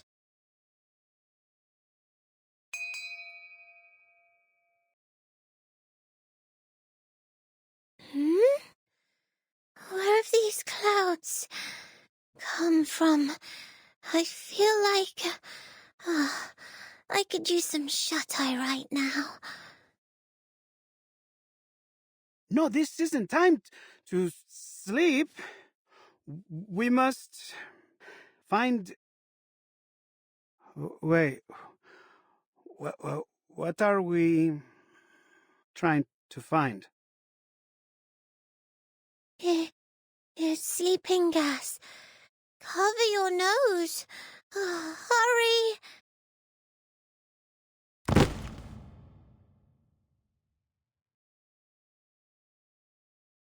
Sotheby! Leonardo!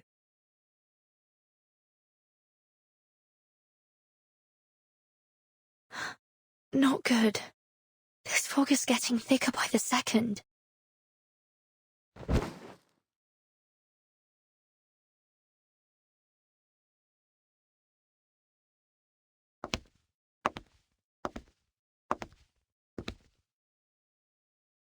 Leonardo? What's going on here? Have you fallen asleep?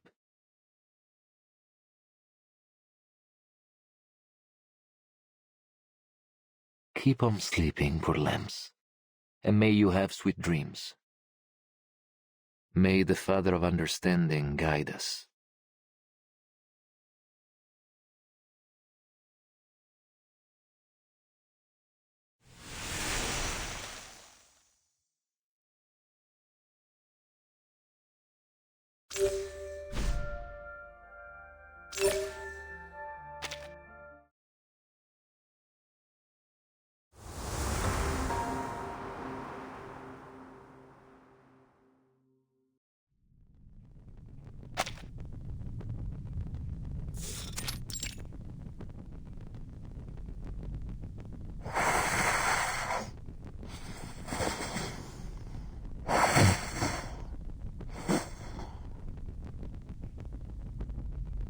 Uccello.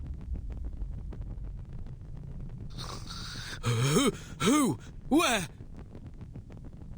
Oh, sorry. I hadn't meant to drift asleep. It's just that so much has happened over the past few days.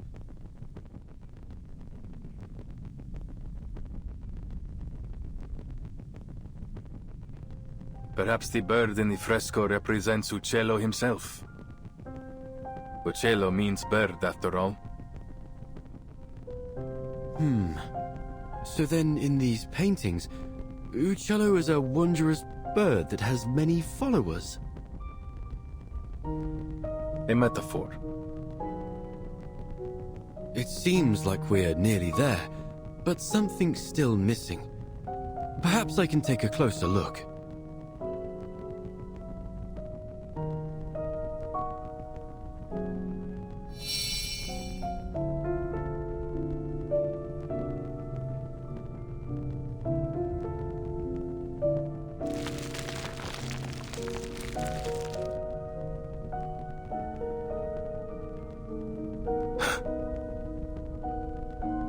You saw that too, right?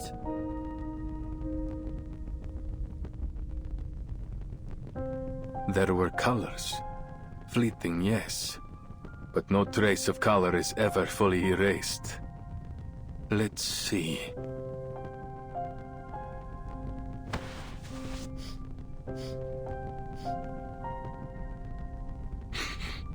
There's a faint metallic smell. Metallic smell? But this apple doesn't see anything on the wall that could create such a smell. Trust me. In my line of work, I've become very familiar with this scent.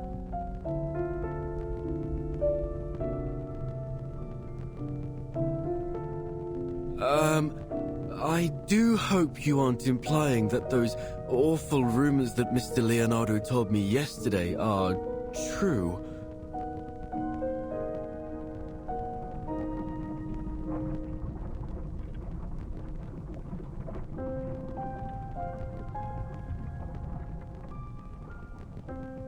No. I refuse to follow this train of thought. It must be something else. Something less gory. Give me a minute. Metal oxidation, frescoes, and pigment.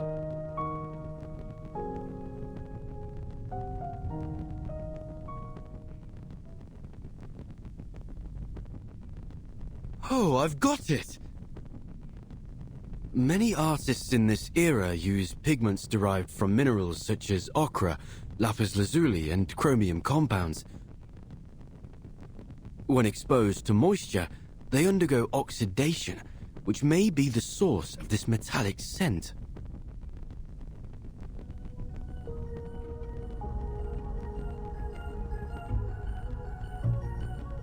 Yes, it all makes sense now. I've cracked the code to this perplexing riddle, and the answer shines brighter than ever before.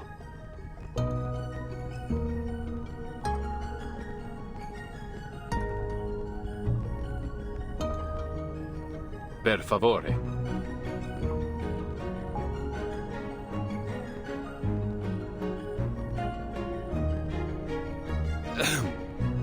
I can only conclude that the artist used a special pigment that's only visible under specific lighting. Only visible under specific lighting? How? That sounds like sorcery. This isn't sorcery, amico. It's science. Back in this apple's timeline, I mean homeland, pigments like this are not particularly rare. But why does this phenomenon seem to be receptive to my body? Oh, I see!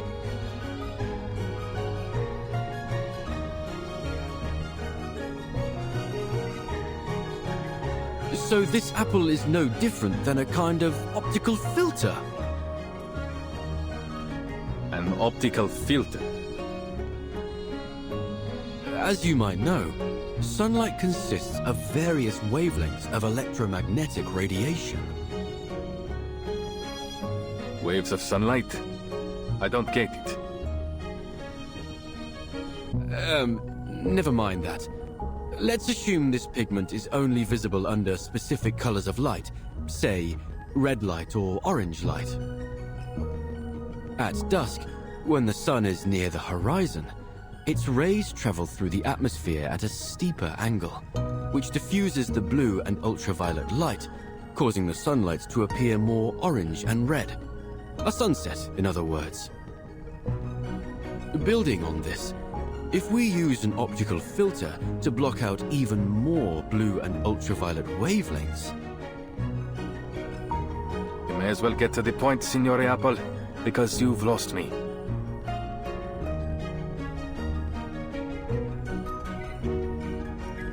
With the right amount of red and orange light, the pigment on the walls should become visible.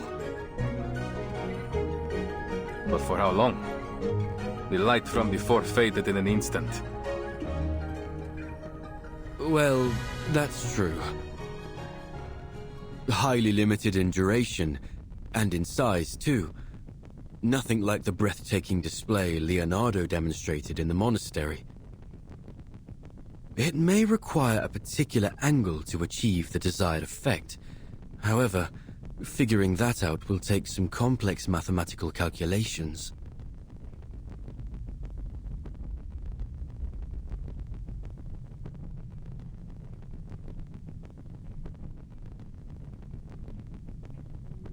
So, this is Uccello's final puzzle, huh? All this has really piqued my curiosity, Ezio.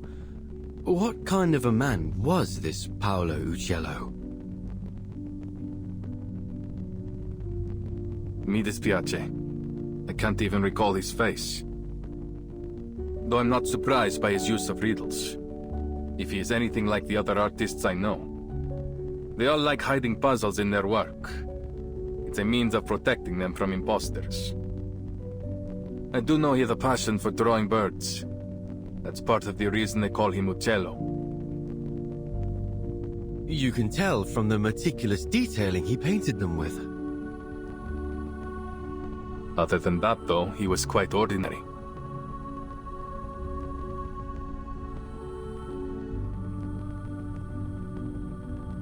Is that so? Yet this ordinary man had a mind as vast as the universe itself. Not only was he a legendary painter, but he was also a pioneer in perspective and lighting. The perplexing puzzles he left in his works have proved an enduring challenge for scholars to decipher. Not to mention, he seems to be one of these Compliners cultists.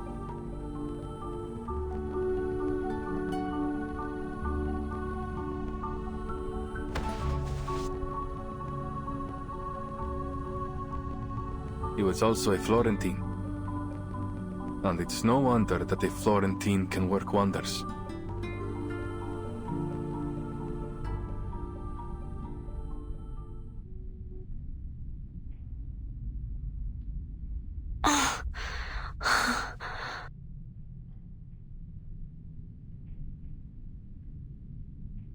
Sotheby? Leonardo?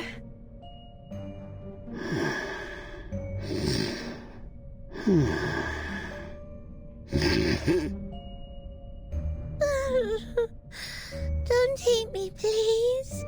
Ooh.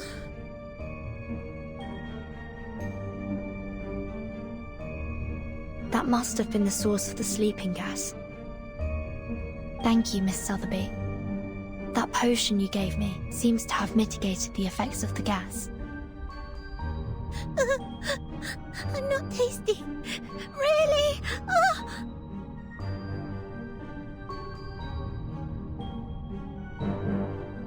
It seems they aren't going to be waking up anytime soon.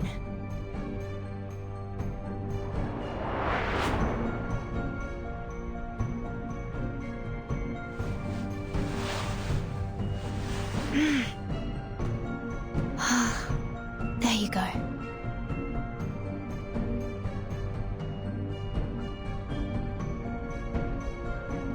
You should be safe here, for the time being. Ugh. Angels' trumpets are poisonous. Keep clear from them. Ugh. I'm sorry. I'll be back as soon as I can.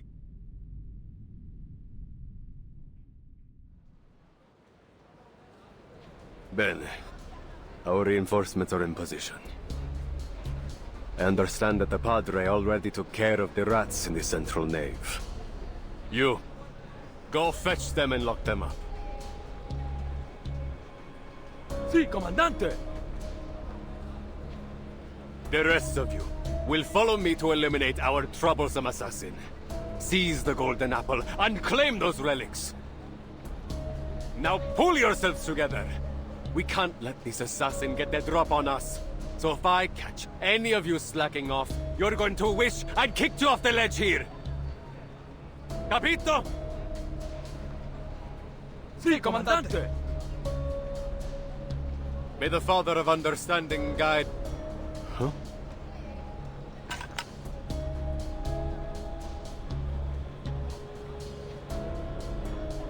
Who's there?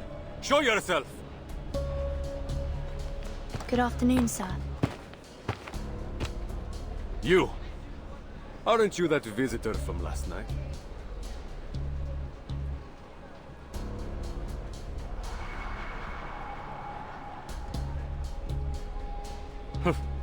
Don't tell me. You snuck your way up here for some sightseeing, signorina. Prendetela!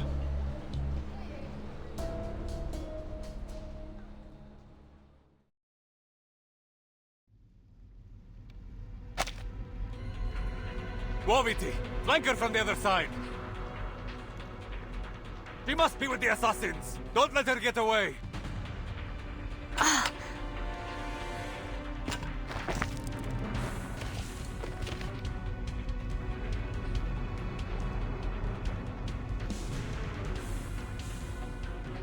I need to find Ezio and Mr. Apple, but...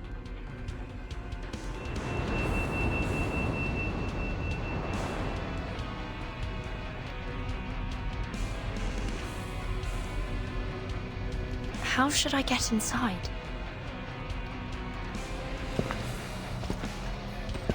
It appears you're lost, signorina. Thieves, courtesans, and foreigners.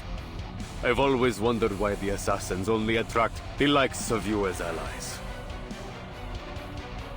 It's not hard to side with the assassins, when the only other option is you.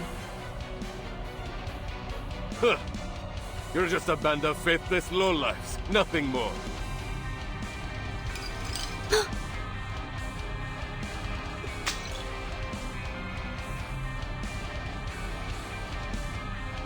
Do you cherish your life, signorina? Or will you leap down like one of those suicidal assassins?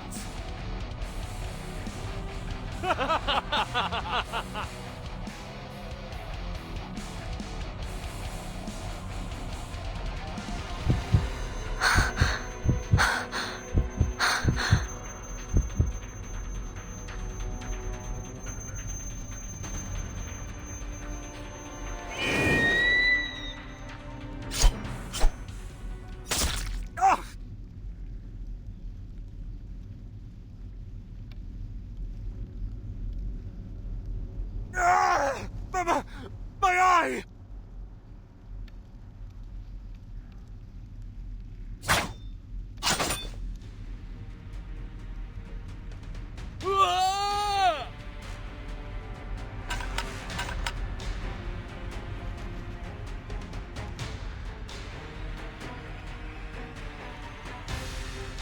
Ezio!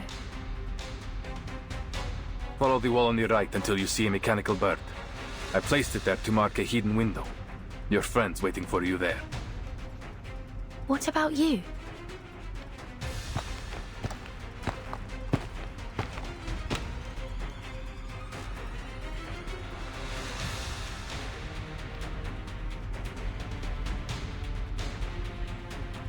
I have other work to do.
Oh, I'm so relieved to see you safe and sound, Vertin.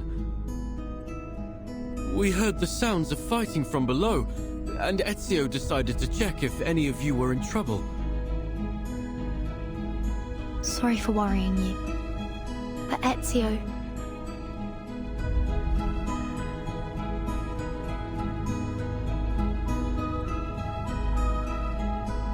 I'm certain Mr. Ezio can handle it. He knows what he's doing. The Templars came prepared today. I'll go handle them. You stay here. Are you certain? What if it's a trap? I have a bad feeling about this.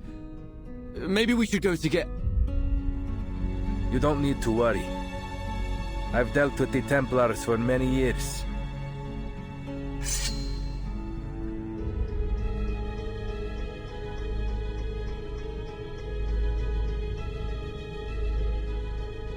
This is just yet another battle the Templars will lose. Besides, you are my friends. I won't let them put you in danger.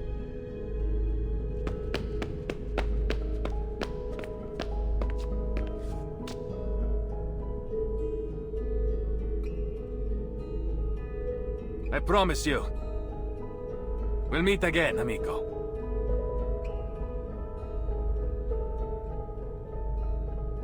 He's a selfless man. And exceptionally perceptive. These Templars are indeed well prepared today. I came out of the central nave because Sotheby and Leonardo were knocked unconscious by some kind of sleeping gas. What? The priest named Alberto was likely behind it. I've hidden the two of them behind the altar, but there's no telling how long they'll be safe there. This is bad. We still haven't figured out the trick to opening the secret chamber. Let's hurry, and we can exchange information on the way.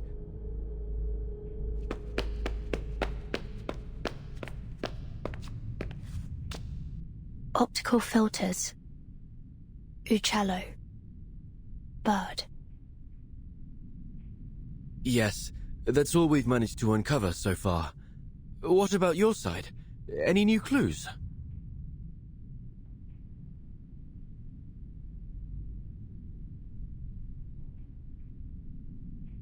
Nothing substantial. But combining what you mentioned about the fresco and what the father said. Yes, there's another fresco in the dome, but it was suspended midway by the sponsor, the Arte della Lana. More than a dozen artisans and artists, including Signore Uccello, the chief painter, participated in this project. But none of them received a single florin for their work. Che Dio li benedica. If I might speculate, I think that the fresco isn't a puzzle or the key to any mystery, but rather a reflection of the experience of the artists themselves as they were painting the cathedral. The artist's real experience? But how would you explain this surreal-looking stone? What if it's not a stone in the first place? Perhaps it's that optical filter you proposed.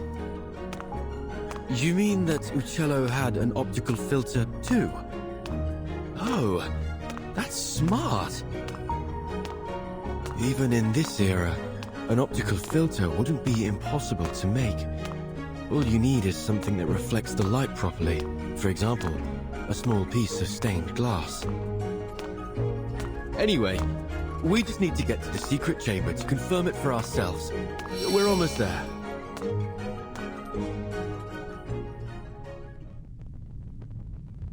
Huh? When did he...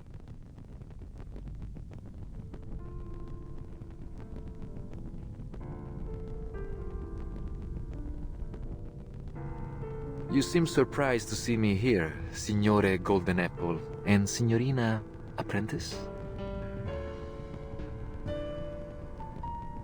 So you were working with them, just as I suspected. You hid your discovery about linear perspective from your friend to avoid being spied on, didn't you? That was wise.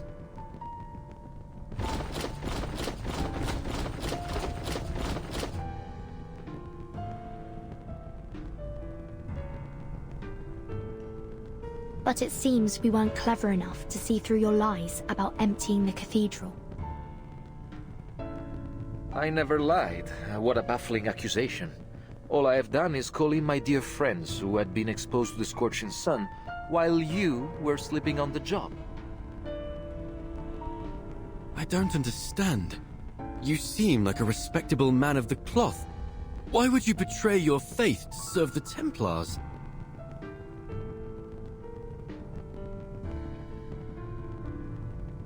Betray? I've been a Templar all along. There was no one to betray. But isn't Leonardo your friend? Even the closest of friends may keep a secret or two from one another, don't they? It's not so different from his secret connections with the assassins. This truly is an era of distrust. And speaking of our friend Leonardo and that, model girl, I admit you hid them quite well. It took our men some time to find them.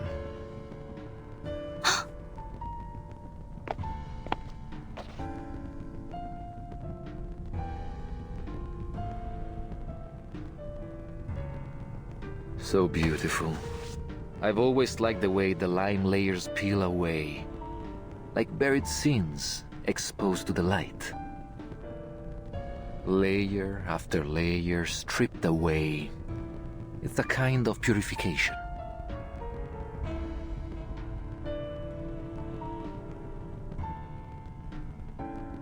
Now, open the chamber if you still care about the safety of your friends. Let me warn you, Ezio Auditore is on his way here. He will stop at nothing to destroy you, Templars.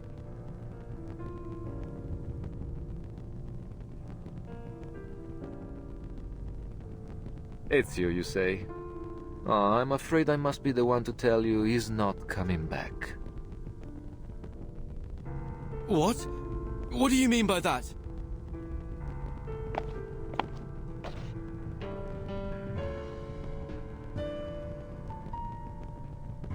You will find we are also quite experienced in dealing with assassins. He will find his eternal rest here in Firenze this day.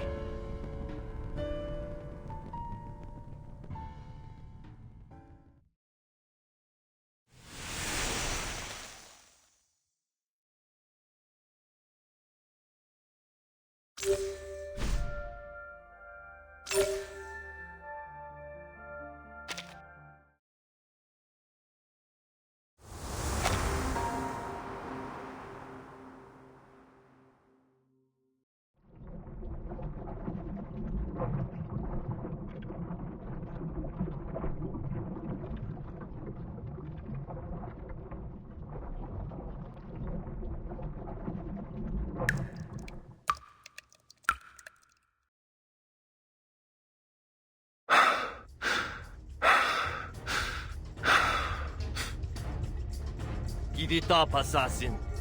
The whole city is looking for you. You won't get away this time. Our orders are clear.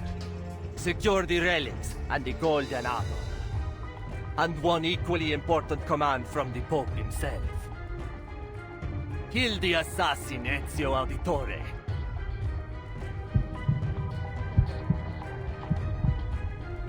We will help you open the secret chamber. Vertin, we can't just... Wait. When did you figure out how to open the secret chamber?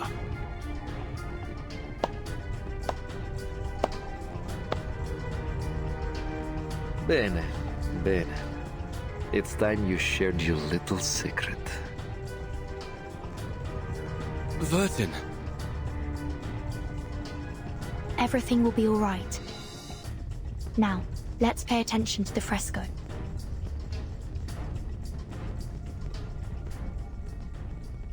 Can you recall the riddle? Of course. It's how we got this far. Sub cadenti fulgore, cadentia sanctuaria coniunguntur. Leonardo proposed that these waning sanctuaries must refer to vanishing points, and by unite, he means the place these vanishing points connect.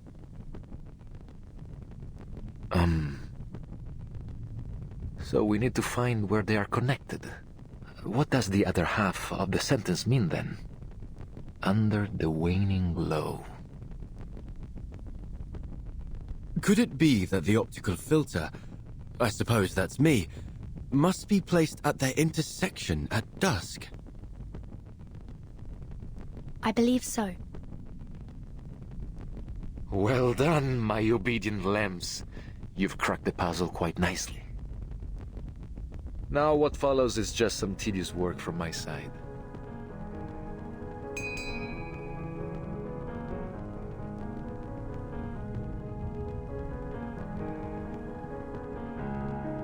This apple feels light and dizzy. Are we in heaven now? It's that sleeping gas again. Hold your breath. Hold my... Huh?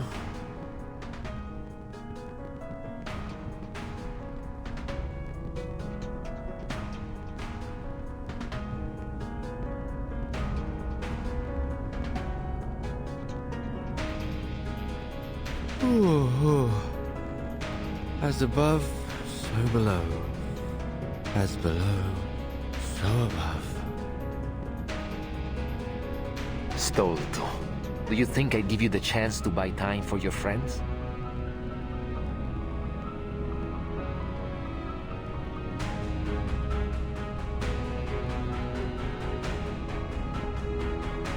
We will bring order to this chaotic world.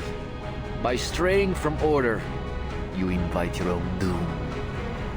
You're bound to fail.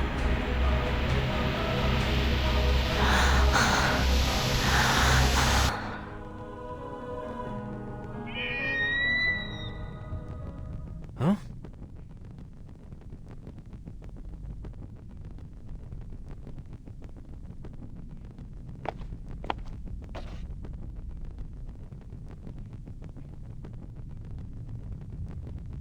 My memory is as poor as ever.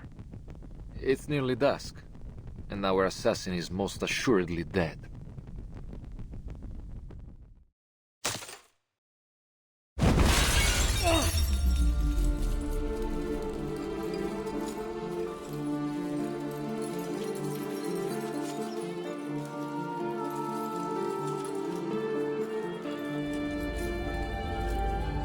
Ezio! How?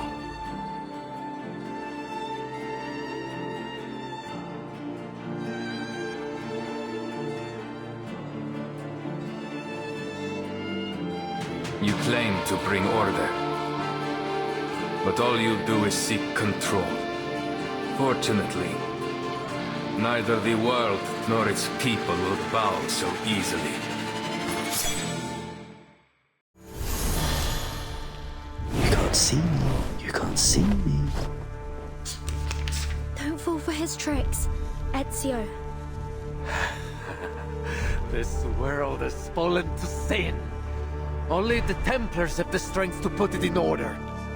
We are the instruments of this world's salvation. Addio, straniero. Never even stood a chance then.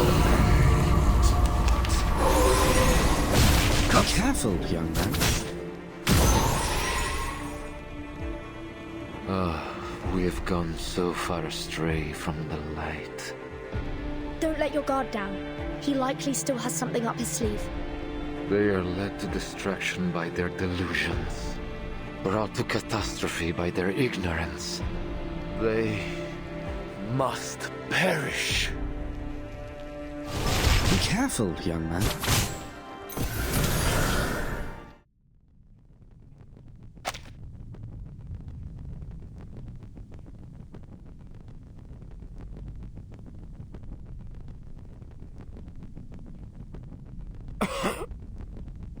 Ezio, sei un cane bastardo e fastidioso. Un assassino non perde mai di vista il suo bersaglio. How did you survive?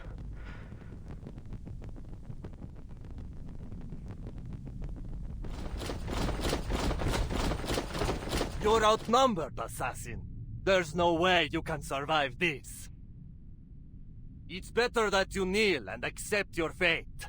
No one can withstand the Order.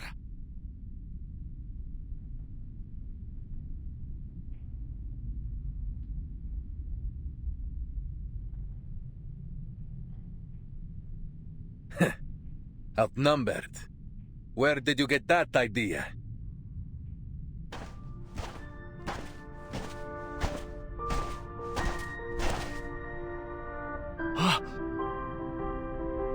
Where did they...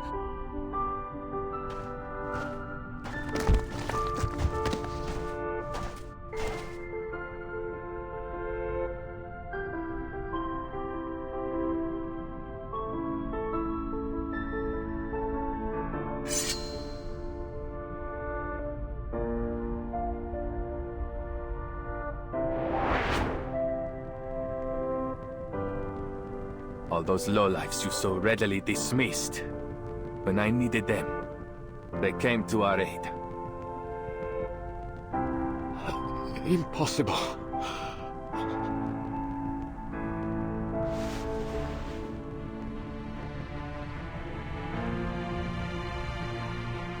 By every soldier and summon every knight and every Templar in this city. It will never be enough.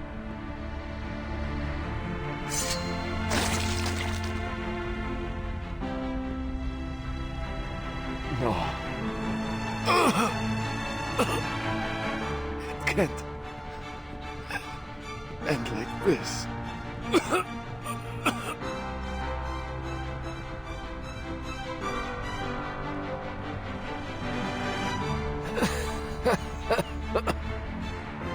Assassins. You're merely puppets. String. Driven by delusion.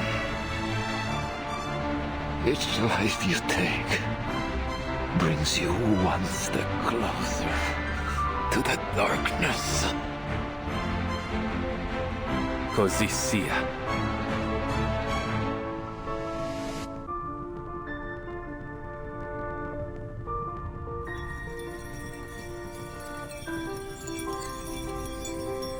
La fede dovrebbe dare conforto, non pena.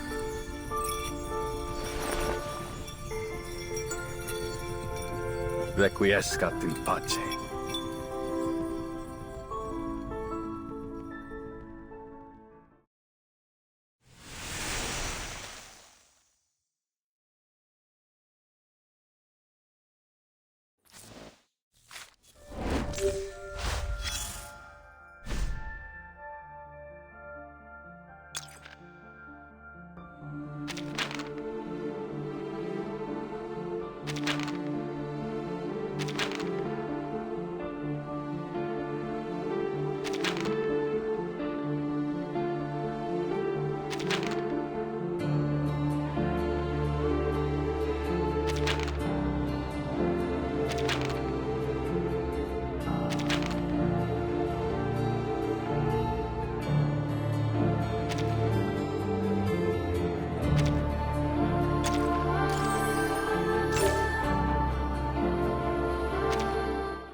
Oh, thank heavens!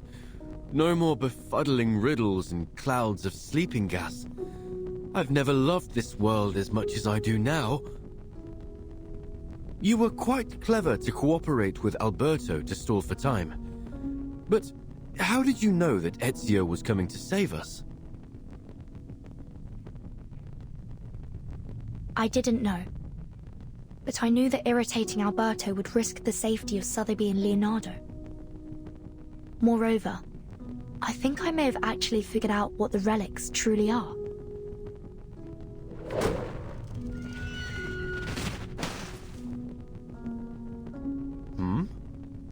sound is familiar, isn't it?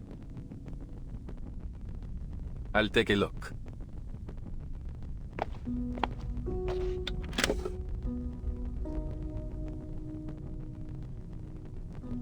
Sicuro. He means he's safe. Looks like my friends from the Thieves Guild have already rescued Leonardo and Signorina Sotheby. You seem to have a lot of friends. I always thought that assassins worked alone.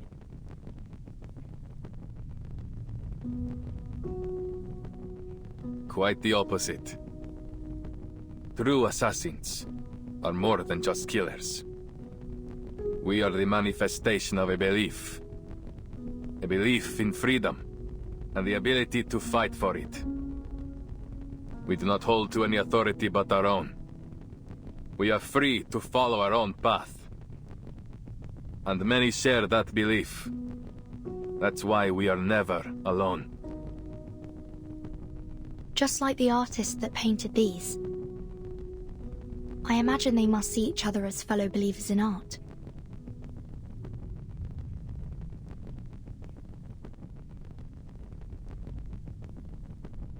So, the outline of their story should be clear now.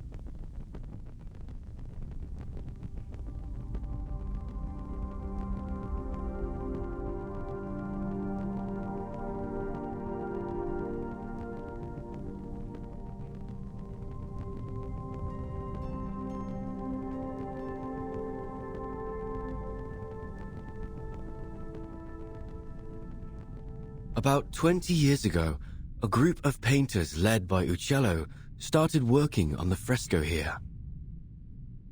Even today, you can still sense the enthusiasm in their work. The essence of linear perspective lies not only in reproducing reality, but in the narrative quality of space itself. You have only scratched the surface. If you truly want to grasp the essence of the concept, I suggest you review Plato's theory of forms. Rather than simply copying nature, as artists, we should strive to reveal their true ideals through our work. I'm so jealous of them. They are so talented and knowledgeable. Unlike me, I feel dizzy just seeing those guidelines. Bah! Let me show you some tricks.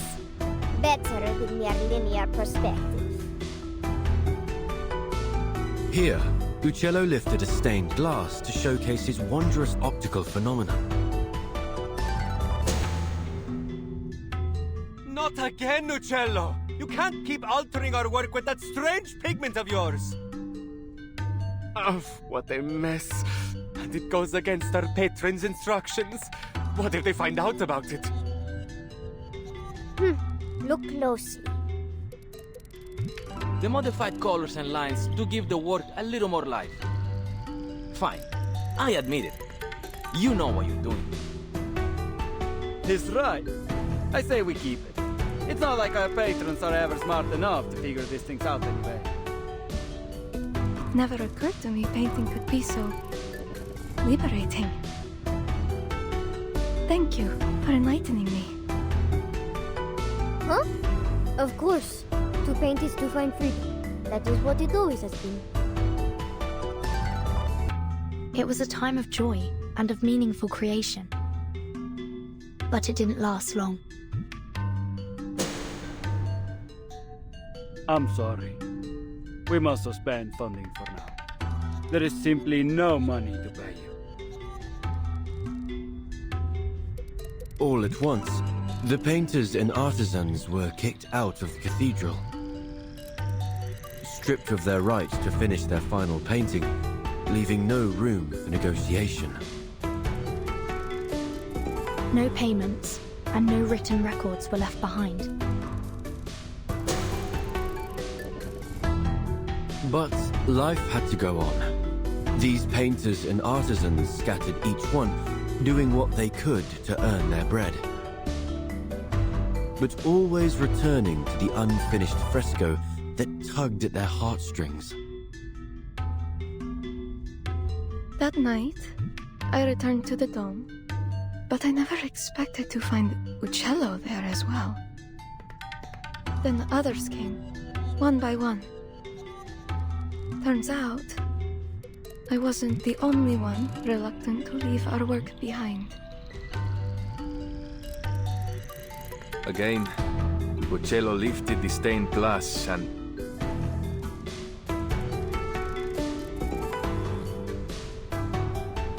Their story has come to a pause here. Now, let's finish it.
Let's leave something behind for our own sake.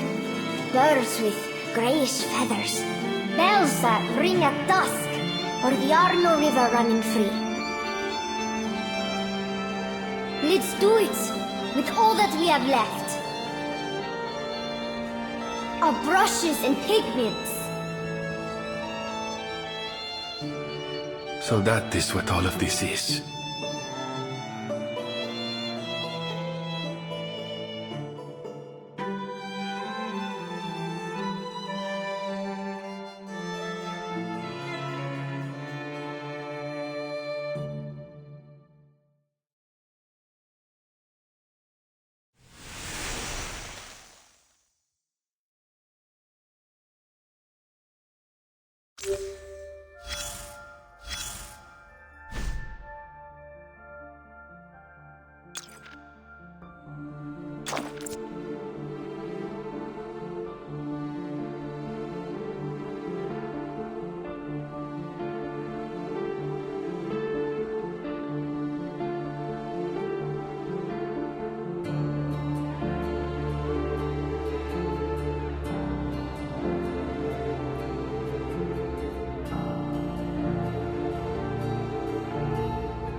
What happened after that?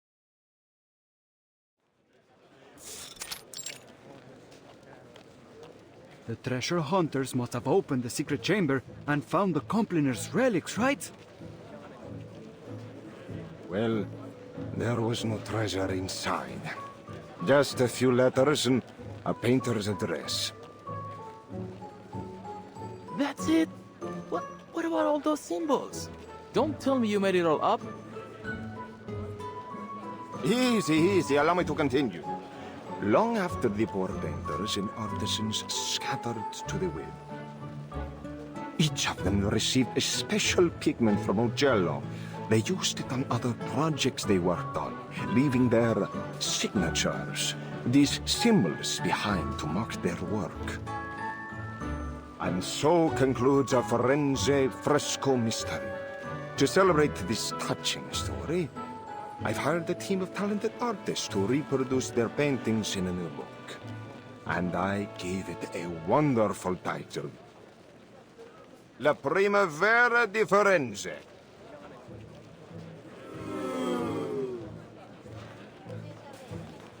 Che delusione. È un titolo terribile. I've got something even better here. A map straight from the Spanish court with a direct route to India. Think of the opportunities that await you.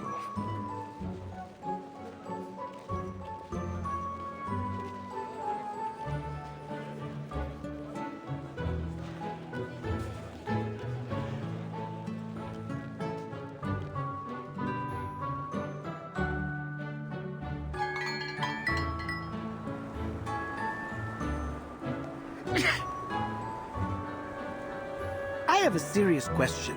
What is there in India that is worth all this fuss?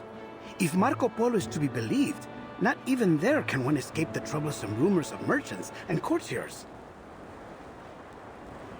Unfortunately, humanity's thirst for gossip knows neither geographical nor temporal boundaries.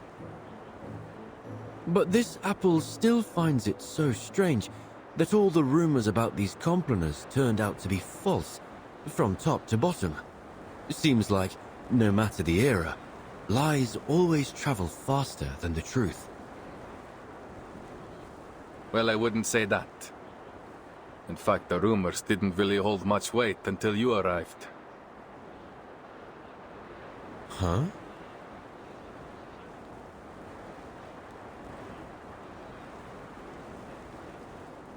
The Compliner's relics weren't the most important thing we were searching for. In fact, we were looking for an apple. One very much like you. So when you turned up, looking like the very apple we had lost, it was only natural for us, and the Templars, to keep an eye on you. Of course, it turns out you weren't the apple we were looking for. And you're only telling me this now? I thought we were friends. It's only because I consider you friends that I had to keep this from you. That apple brings bloodshed and war wherever it appears. Well, then it does sound like quite the troublesome thing.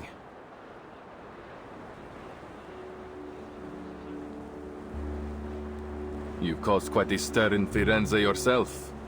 No need to be modest. Esatto. You are an amazing apple in your own right. My only regret is that I never got the chance to dissect you and study your inner workings. I hope you don't mind, but I think you may have to keep that regret forever. Ah! Miss Sotheby, why did you sneak up on me like that? I did not. I just wanted to tell you that Vertin and I met an old gentleman down there who was kind enough to give us directions. Well, he said if we keep heading northwest along the Arno River, and then, anyway, we'd end up in Prato Vecchio eventually. I do believe you may have skipped some, if not all, of the necessary information. Ezio knows the way. All we need to do now is deliver the letter to Signore Uccello. I suppose we must say goodbye to our dear Firenze for now.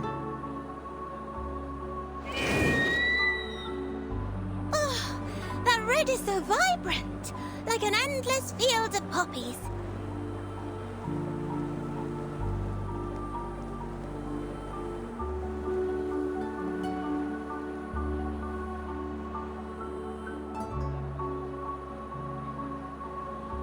What did I say?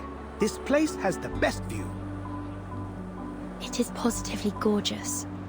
I see why you insisted we all come up here together. A place of beauty like this is a fitting place for farewells.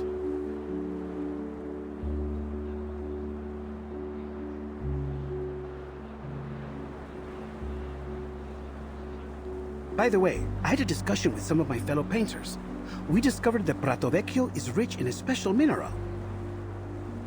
One need only grind and heat it properly. Then presto! You have yourself some invisible pigment. So that's the source of the pigment used in the fresco. Uccello was born in Prato Vecchio. It's safe to assume he brought some from his hometown to Florence. Just a hint of this powder, and you are able to create a vast array of remarkable colors. Among them, the most famous is a color some call Firenze Red. Firenze Red.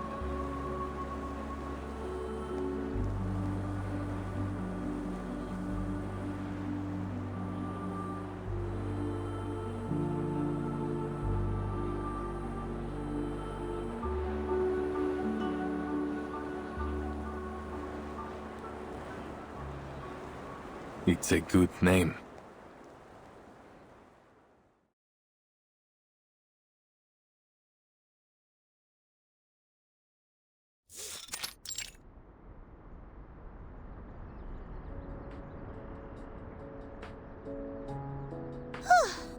Finally! That darling little house up ahead must be Mr. Uccello's home!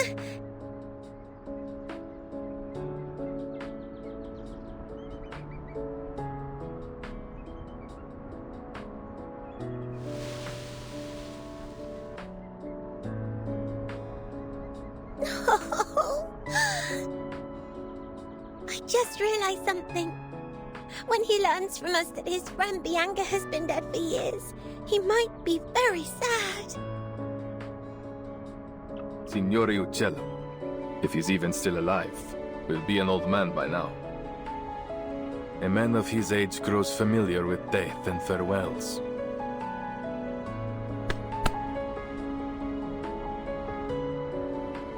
Let's go.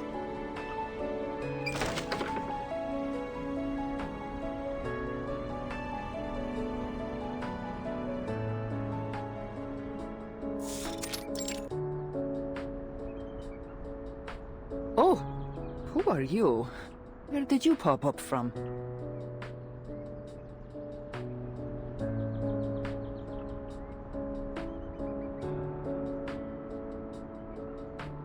Apologies for the intrusion, Signora.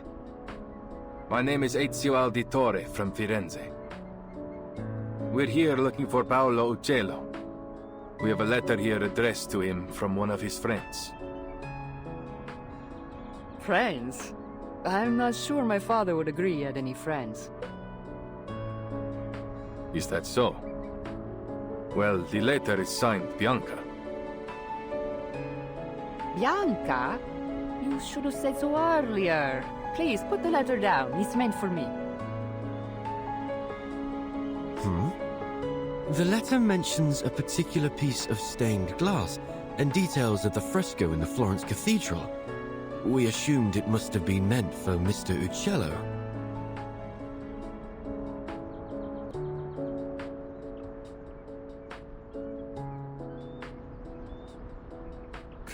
It appears I've deceived you as well. Allow me to introduce myself. I am Antonia Uccello. And perhaps the Uccello you friendly strangers are looking for.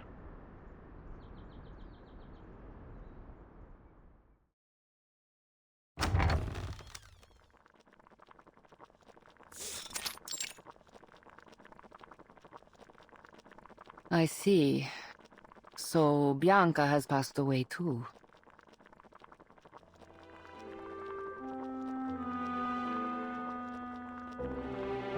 That fresco was the last work we did together. Father passed away soon after, leaving behind my sick mother and a pile of debts. I used to follow Father wherever he went, whatever job he took. Sculpture, masonry, painting, frescoes, everything. I learned all I could from him, and after he died, hoped to accept commissions independently. But as a woman, it was almost impossible. But once I left Firenze and began using Father's name to make a living, some of his old patrons were kind enough to keep sending work my way, provided I concealed my true identity. Oh, so you're the imposter!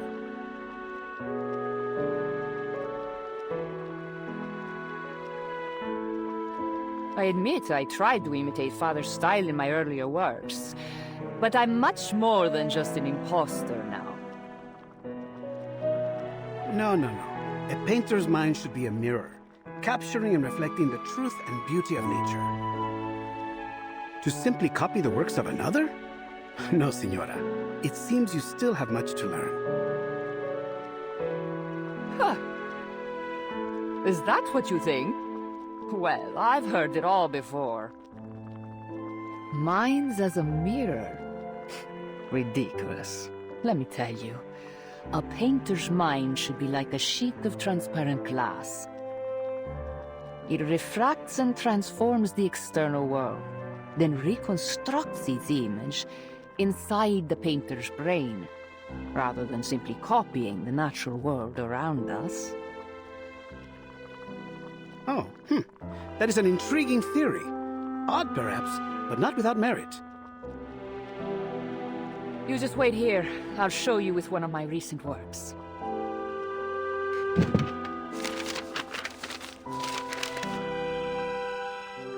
She seems so full of life. She reminds me of my sister. Women like her have seen much pain, but they never let it defeat them. If only her understanding of painting were a bit more profound, I believe we might become good friends.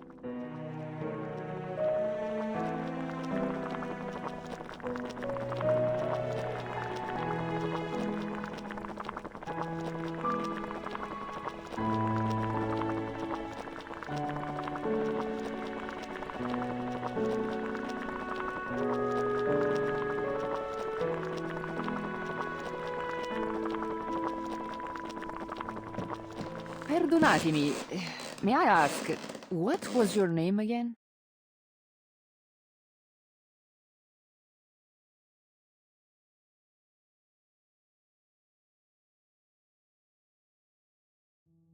You said you are an auditore, see? Yes. You know about my family? I thought so. You look so familiar.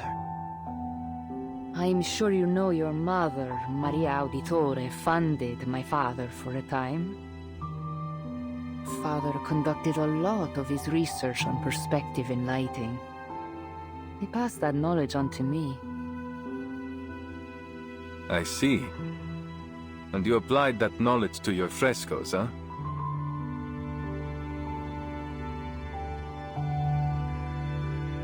What goes around comes around, right?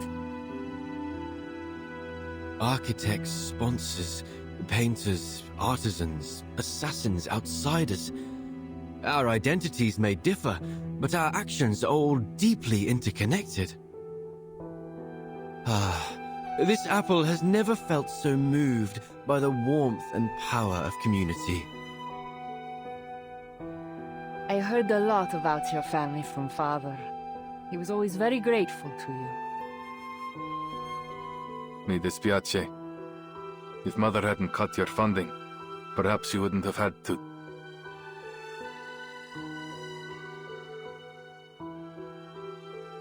Your family helped us more than we could have ever asked for. Your mother once commissioned my father to paint a family portrait. Do you remember? Family portrait? No, I had no idea. It was many years ago, and the painting was never finished because of what happened to your family.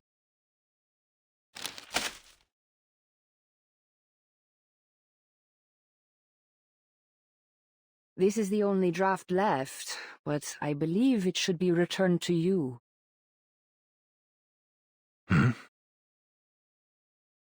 Consider it a token of thanks for delivering this letter all the way from Firenze.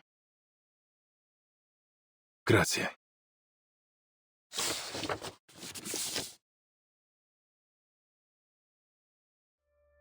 This is...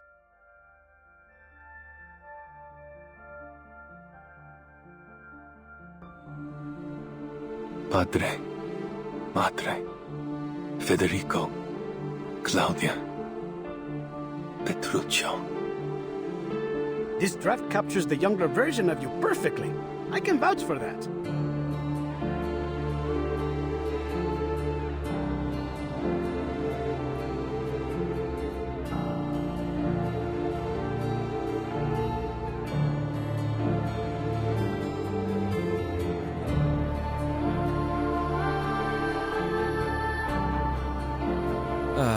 What a lovely family portrait. Even the weather looks lovely. The painter did a great job capturing a wonderful moment.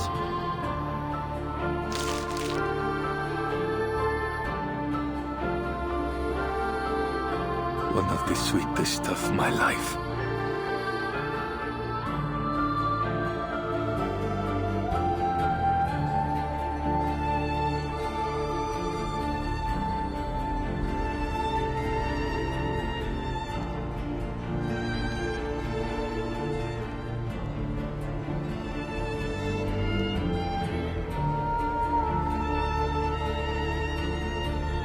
It is a good life we lead, brother. The best. May it never change.